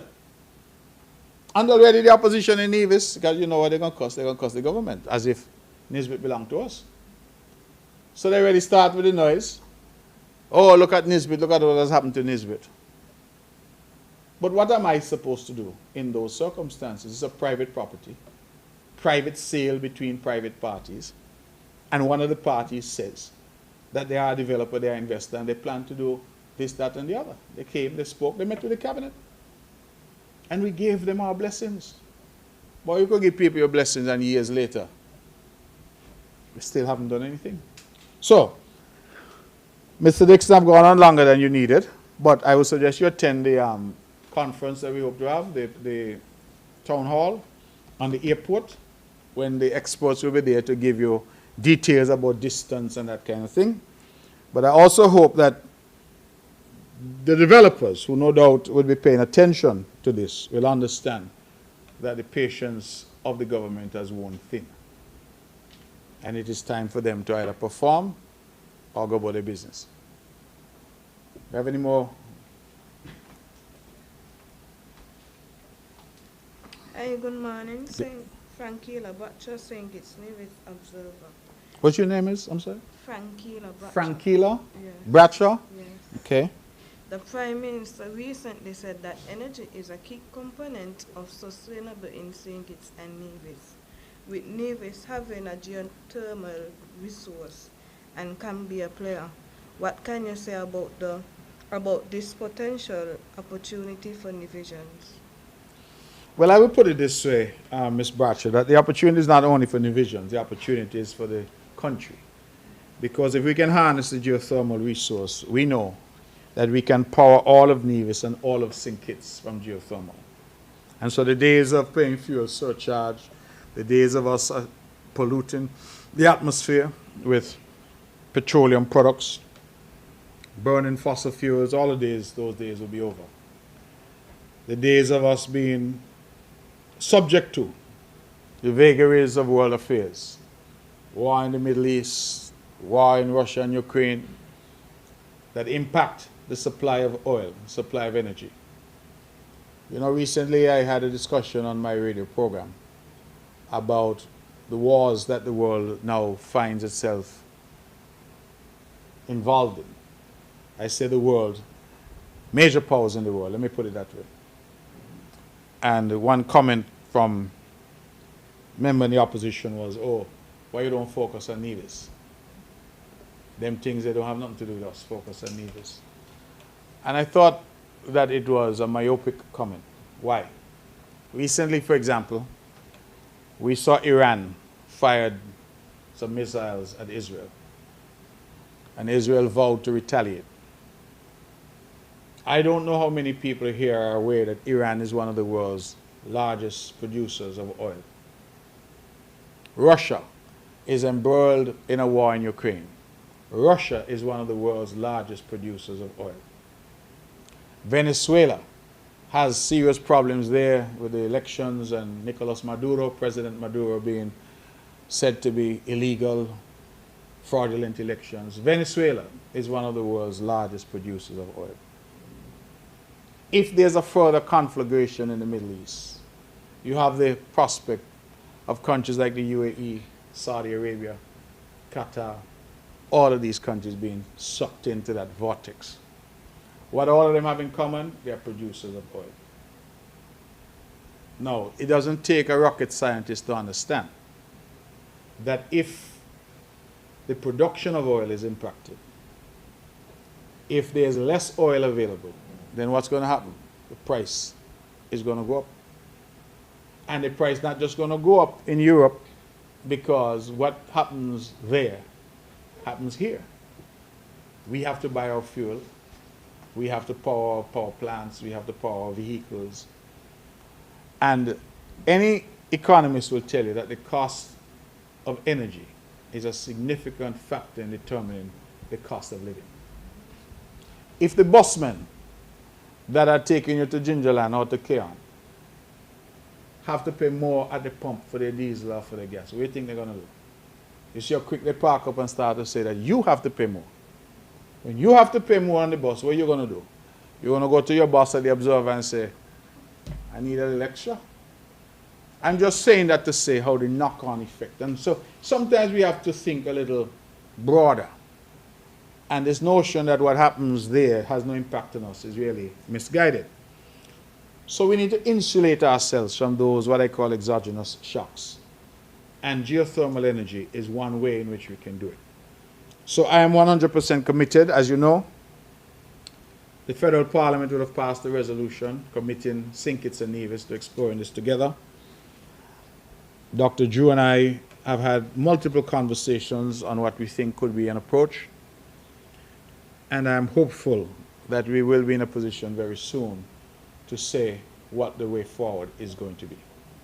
I know that there are different players and different interested parties, but we have not committed contractually to anybody at this point. We are giving people an opportunity to explore and to tell us what it is they wish to offer, while also engaging with the Caribbean Development Bank, which, as you know, has already allocated some, is it 18 or 17? 17 million US dollars for this project. So we're optimistic that we have the ingredients. We just need to bring them all together to make this project a reality. But the commitment to it has not wavered, because we understand that this is a solution to St. Kitts and Nevis's problems. And I say St. Kitts and Nevis because we're only 2 miles apart. And so we can run the line over to you very easy and light up the whole of St. Kitts just as we're lighting up the whole of Nevis by cheaper energy. And to put it in context for you, Ms. Bradshaw, currently sometimes with the fuel surcharge and all that, we're paying sometimes more than 50 US cents per kilowatt hour for energy, St. Kitts and Nevis. We have some of the most expensive energy in the region. Geothermal, based on the models that I've seen, is likely to be somewhere around 11 cents per kilowatt hour. So if you compare what you're paying now to what you can potentially be paying, you would definitely have more disposable income in your pocket. So we are committed to it, and I commend PM Drew's commitment. We hope that we can really deliver this for the people of St. Kitts and Nevis. Any more questions for me?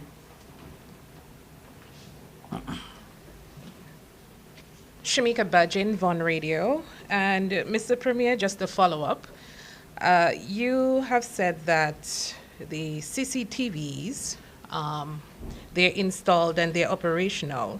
Now, have these CCTVs assisted in solving any crime since they have been installed? We will soon have the banning of plastics. Has there been any thought to your cabinet to ban certain foods as well, as we are currently battling NCDs? As the leader of the island, do you think by making such a decision, can this benefit us when it comes to healthcare? And will there be a resumption in removing derelict vehicles on the island, as there are many still being seen on the island, whether on the roadway or on persons' premises or people's premises? Thank you. Thank you very much. Has CCTV helped to solve any crimes? I think the police would ordinarily not disclose that type of information. So I'm told that the equipment is working, that the equipment is useful and helpful in investigations, but I wouldn't be able to tell you, yes, on this particular matter, CCTV was able to solve that. So all I can say is that I believe that the equipment is doing what we commissioned the equipment to do. And we've invested quite significantly in training and in staffing. We have the CCTV Command Center, and we have an excellent engagement with the Royal St. Kitts and Nevis Police Force. And so I can only say that the equipment so far and the process so far is living up to its expectations. But by saying that, wouldn't then the perpetrators will then think twice if they really know that, okay, these are, I mean, the CCTVs are up, I can be seen or whatever? Well, I think the perpetrators know that, because the reports that we've had is that many of the crimes that we're seeing, the perpetrators are trying their best to mask their identity. They're trying their best to cover up to try not to be detected by the CCTV cameras. And that is why I was pleased recently to learn that we're now even incorporating some artificial intelligence into what we're doing with the CCTV to narrow searches, to allow us to be able to use that equipment more effectively. So law enforcement, as you know, is constantly evolving. People are going to continually try to find ways to beat the system, whatever system you put in place, and we have to respond by continually refining the system, plugging loopholes and trying to do better. So for those out there who might be contemplating any criminal activity, the CCTV system is up, it's running, it's functional, and it's real time. It's manned 24 hours a day, 7 days a week. When I say things, I'm looking at Mr. Daniel, because he's the man who I rely on in relation to CCTV, and he's shaking his head. So the CCTV system is definitely working. Do we ban certain foods?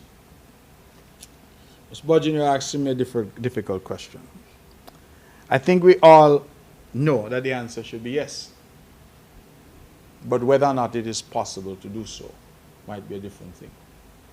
What some countries have done, which I prefer, rather than a ban, they have actually increased the taxes on certain. So you've heard of a sugar tax, for example, where they have increased the taxes on certain sugary foods, foods that are bad for you, processed foods, that kind of thing. We have not yet gone down that road. And let me just say, St. Kitts and Nevis is an interesting political space. It is one of the few countries, I believe, in the world where even when a decision is logically and rationally the right decision, you can be assured that there will be people there who will have a hue and cry. The minute that Mark Brantley were to announce that we're going to ban certain foods, you know what the cry is going to be? What poor people are going to eat. You want poor people to starve. And you know why that's the cry? Because unfortunately, the way that this world is structured, the cheapest foods tend to be the ones that are worst for us.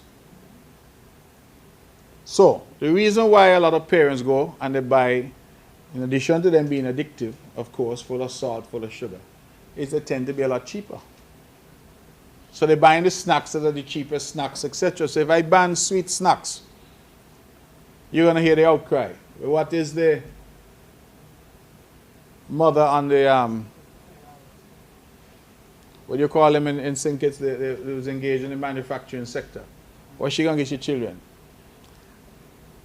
These are decisions where you need wholesale buying from the political class, from the communities, etc. I'll give you a good example. We have, since I've known myself, had vendors who sell outside our schools. I don't know if you have that in St. Kitts as well. And we were struggling with it because in the schools, we had introduced wholesome meals. We hired a chef, a trained chef, planned menu. We have a dietitian attached to our school meals program. The idea was that the children in school should be getting a nutritious, balanced meal. But you have people right outside the school gate selling Concours and Cheetos and back drink and all of that. So the government now says, well, you can't do that. You can't, on the inside of the school gate, be preaching healthy eating. And then the child just walks outside the gate. And if they have $1 or $1.50 or whatever it is, they can buy a sweet back drink. You know what happened? Well, how this poor vendor woman gonna make a living now? I box food out she mouth. I don't care about poor people. Do you know that we had introduced healthier meals into our schools? And some parents took their children out of the school meals program because my child not eat that and my child not eat no green banana and no whatever. The child must eat pizza. The child must eat fried chicken. The child must eat French fries. Parents took their children out of the program because we said we wanted healthier meals. I just want the public sometimes to understand that these are the challenges. You take decisions, you talk about health. What could be healthier for our children than eating the right foods? But when you introduce it in the school, the children, because the parents now are accustomed to buy Chinese, to buy whatever is quick. And that's what they're giving the children. So the children, now you go to school and you want to give the children carrots and broccoli. You want to give them green banana, mashed green banana and ground provisions. And parents say no. They pull their children out of it. I'm not talking Nancy's story and I'm telling you what the reality is. So that is the difficulty. And sometimes as politicians, we dance around it. But the truth is that sometimes we know what the right decision is. But when you get the blowback, you know, years ago, when I sat in the cabinet in St. Kitts, federal cabinet, we took a decision to move vendors off the streets of Bastille. It was becoming a nightmare to walk in St. Kitts. People had to be walking in traffic because all the sidewalks. Imagine you rent the space here on 4th Street and a man come hang up his t-shirt and his jacket and everything in your window. That was the reality. We took that decision, oh my goodness gracious, the whole place up in an uproar. They try to kill poor people and I don't like poor people and how poor people supposed to eat and poor people and poor people. Well, the man who renting his space on 4th Street has to pay rent every month. Well, he paying tax, he have his business license. Well, he not supposed to. So, you know, this is the kind of thing. Then we moved everybody up on what they call it, Pond Road. Not so good with the geography in Singapore. Up by Newtown, the other side here. No, going up industrial, right, up the industrial side here. Pond Road, I think it's called. So move people up there. You can now go, you pull off. You're not interrupting anybody. And sometimes, you know, the noise that people make, and then at the end of the day, isn't it more convenient for people, the vendors and all? It's more comfortable for them. People don't have to be blocking up traffic or creating any safety situation. They go, they pull off, they buy. I myself, when I go to St. Kitts, I go there sometimes, stop. You get a drink, you get whatever. But at the time, the outrage in the community, you're trying to solve what is an obvious problem. That is the situation that we face and we continue to face. So I believe that banning certain foods will be excellent, but I don't see it happening. So I think the alternative would be to try to see if we could introduce that sugar tax where there is some penalty on unhealthy foods in terms of the cost. If you want to eat it, then that's your business, but you're going to pay more for it. And then the healthier foods now, you lower the cost of those. And hopefully that will make a difference. Resumption in derelict vehicles collection. We actually should have resumed since September. But we had some issues with the shipping of the equipment. I am optimistic that we'll get those issues resolved, Ms. Budgeon. And once that is done, we anticipate resuming it island-wide. And we will be using the full force of the law that's available to us to ensure that we clean up the area. I want to use this rostrum to talk to some people because I see, again, this attitude that I must do what I want, how I want. Nobody could tell me what to do. I see people going into residential communities trying to set up mechanic shop. You have your house, you invest. In most of us, that's the most significant investment we would have made in our lifetime is our homes. And people invest in a nice home and you just come there, bam, 2 car, 3 car, 10 car, 15 car, people parking them in the road. I see some, they take up all the space here, so they're now going across the street, taking up space across the street. These things really have to stop. And I think our people need to be more conscious of what their actions do to other people and other people's enjoyment of their property. Because the same right you have, I have, you know. You have a right to enjoy your property. You say you must do what you want. Well, I have a right to enjoy mine. So if you decide to set up a mechanic shop, most of them illegally, and you're making noise and all hour of day and night so I can't sleep because you're welding, you're painting, you're doing all kind of things. You know, I had a call from a lady just recently, said when they start up to paint, the fumes, which are very dangerous. Now she's next door, so she's not wearing any of the protective gear. But these are the things that people do, and a lot of times the debate is, oh, I must make $1. But you making $1 should not be at the expense of somebody else. And so we're going to say we want a fair society, we want an equal society, and in a fair society, everybody must have their share of burden, responsibility, and benefit. You can't expect that all you're going to get is benefit and you don't have any of the burden. So that is the society that we are hoping to build and that we will continue to work on. Are there any more questions for me? Okay, Hewlett Department So of it looks like you Information. have to move up, you know, because you're not being given a chance at all. Yes, Ms. Hewlett. Oh gosh. Yes, Sorry. Ms. Hewlett. Go Okay, ahead. mine is a very brief question. While you were on the topic of mechanic shops popping up in residential areas, what about zoning issues for bars? Because you see people adding on or converting their garage into a bar and bar/restaurant. There's music all hours of the day. There's no parking on the street because of that and what's not. And you find it's creating driving hazard. And then you have, of course, the surrounding people. You can't get your peace at night to sleep, or even in the day sometimes. So you raise again, but it's more the same. People who are deciding I must do what I want to do. But you're right. But the responsibility, Ms. Hewlett, lies, one, with the police, because if they're creating a nuisance in terms of the noise and all of that. Two, with our planning department in terms of what they want to do at their establishment. And three, of course, with our health department in terms of, do we give them a license to operate, a health certificate? So those are the three agencies really which are best positioned to control that. Some questions?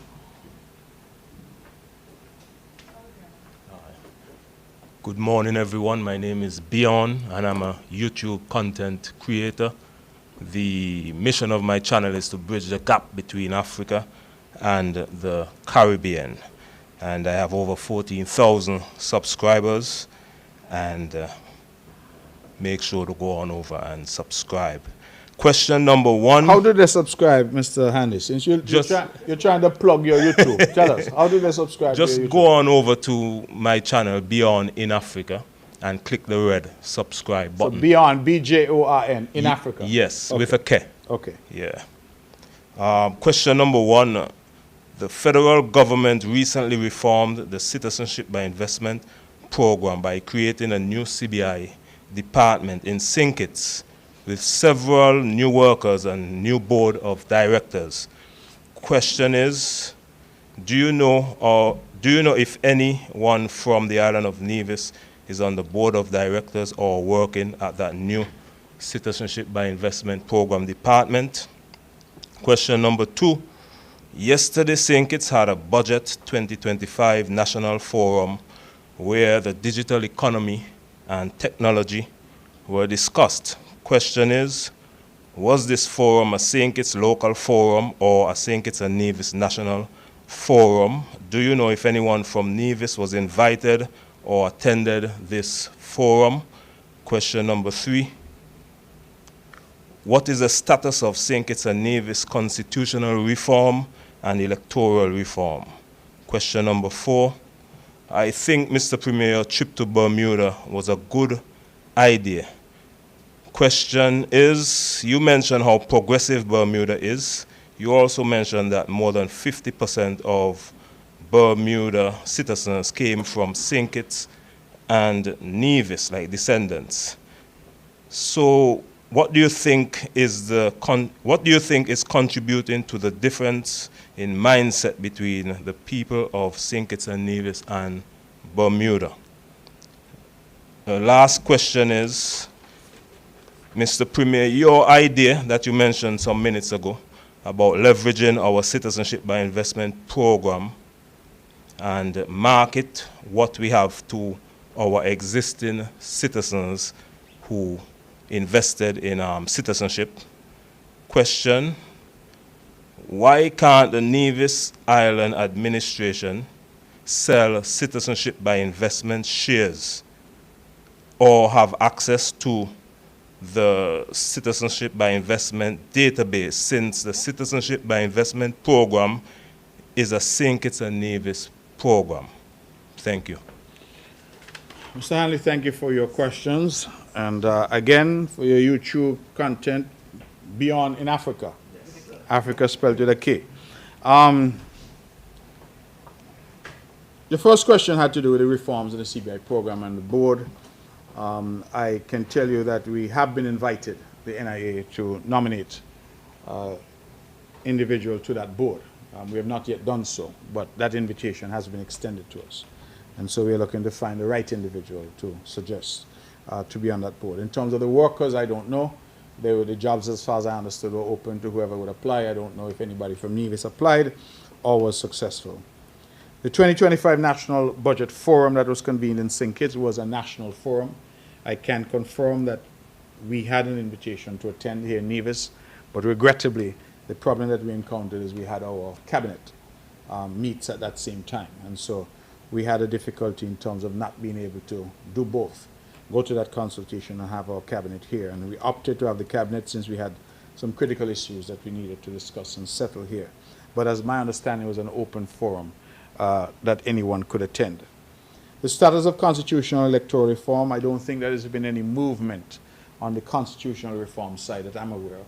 On the electoral reform side, the Electoral Commission has been constituted.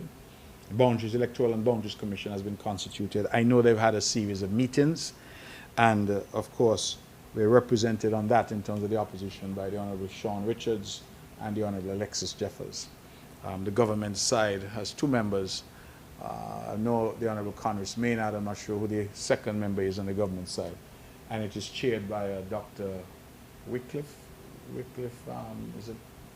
Is a gentleman, I can see his face now. I think he's intended to study theology at some point. Is it Morton? Not Morton. It's not Morton. Anyway, I will find that. But he will not be happy with me because we've known each other for a long time, but the name just eludes me at the moment. But he is a chair. And I'm told that they have been doing their work, but I don't have a report, current report on that. Trip to Bermuda, you're saying what the difference in mindset? Mr. Hanley, I'll try and answer it this way. That I encounter people nowadays who are telling us, I born here and therefore certain things ought to come to me easy. When our people go abroad to other lands, we don't have that mindset. When we go America, we go London, we go Bermuda, we go to hustle. So just what we see the non-nationals doing in St. Kitts Nevis, 2 and 3 jobs, wherever something happening, they're there. Because that's what they come for. Everybody in their own country tends to be more laid back. I saw a comedian the other day talking about the Mexicans in America. And he said, as much as you're abusing the Mexicans, if the Mexicans didn't come, who would pick the fruit and who would work in the, the farms, especially in places in California and things like that?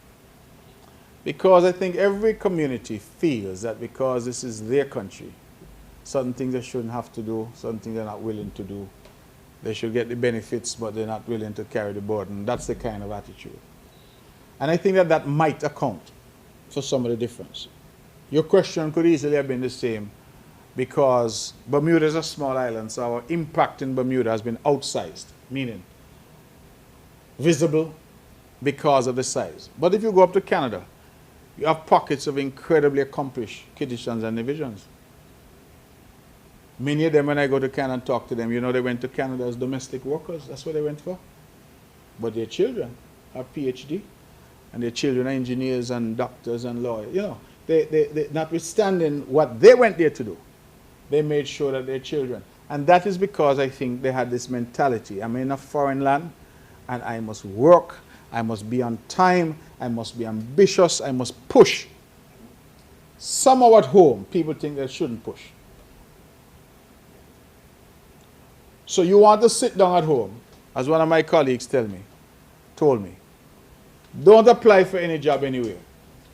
And then you start to write on social media that you can't find a job and things hard. But you ain't apply. No way. Those have been some of the concerns. So I am not sure that's a complete answer, but I think that the same people sometimes, because Mr. Handy, I have seen people here, lackadaisical, laid back, late every day, couldn't care less, with a donkey attitude. They go America, and in America they're told, listen, the job starts at 7. If you can't be here by 7, then that's it, you're fired. 6:30 every morning, they're there by the gate away. Same person. But in Nevis, man made job sleep last night, man made this. The attitude is different. And I think in part because the society demands. Because in those big societies, if you don't show up, somebody else will get the job. So you have a number of factors, but I think that it starts with each of us. So that man in the mirror, that woman in the mirror, when you look at yourself, say, listen, I'm going to give the best of myself. Whether I'm in Nevis, St. Kitts, Tortola, Miami, Bermuda, wherever I am, I'm going to give the best of myself. And that's what we need to do. The question about why Nevis isn't involved, the NIA, in the Citizenship by Investment program is because of the way the program is structured. The program is structured largely through the portal of national security. So Nevis has no control, as you know, constitutionally over questions of citizenship, security, etc. Even you or I, if we need to apply for citizenship, there's a process that we have to go through. It may be collected here, but it goes to the federal government because they're the only ones. The Prime Minister is the only one by law who could sign off on your passport, for example, your certificate of citizenship.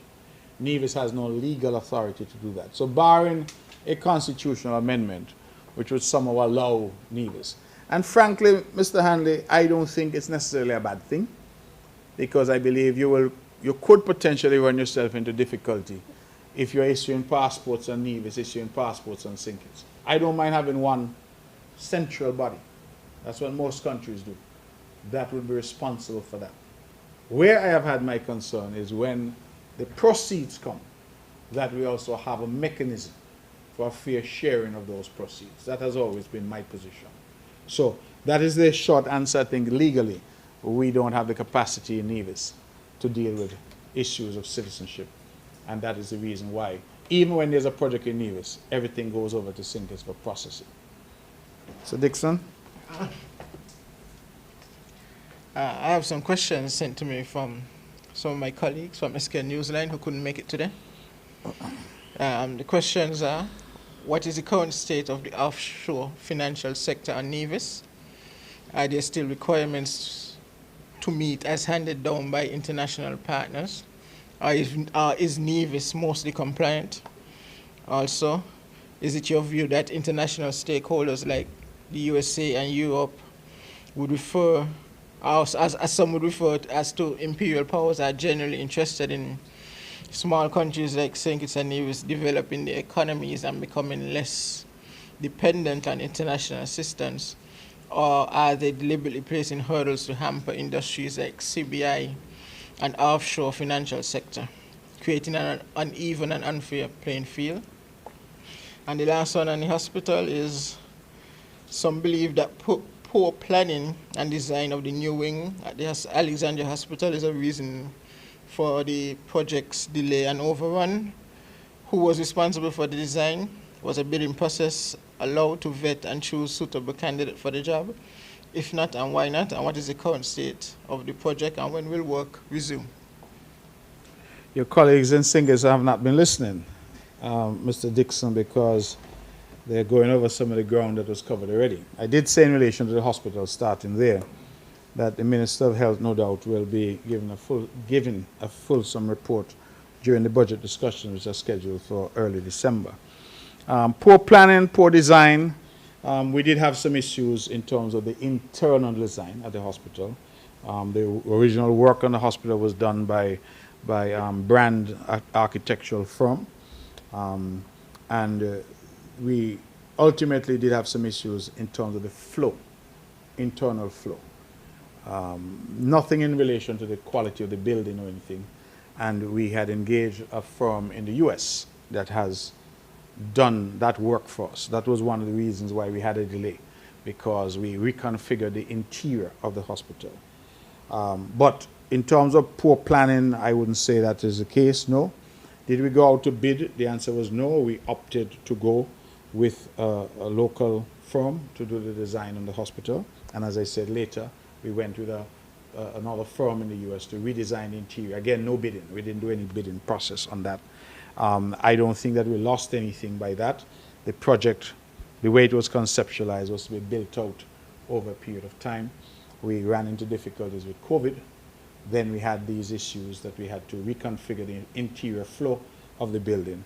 And the last issue that we had was we had contracted again a local contractor to provide us with some takeoffs, some quantity takeoffs. And regrettably, that individual did not deliver. Somebody in St. Kitts, I'm told. And we were forced to now go and get that done by others, having wasted nearly a year waiting on that individual for the information. I believe that matter is now in the court. We're trying to recoup the monies that we would have paid for that work that we never got. In terms of when the process will restart in terms of the hospital, I've indicated earlier that no doubt the minister will be in a position to give that indication, because there's still some discussions that are happening in relation to that hospital. But we anticipate that we will be able, as I said, the focus next year in terms of capital projects will be that, Alexandria Hospital. And I want to say, as I always do, that we are still providing a high quality of care to those who are admitted to our hospital at Alexandria. Our people should not feel, and your readers and listeners should not feel, that this delay in relation to the wing is in any way interrupting the service that is being provided. The way I have compared it is that if you live in a home now, it's not leaking, you have all the amenities in your home, but you decide you want to build a bigger home somewhere else, that the quality of the home you live in currently is not impaired because the bigger home is delayed.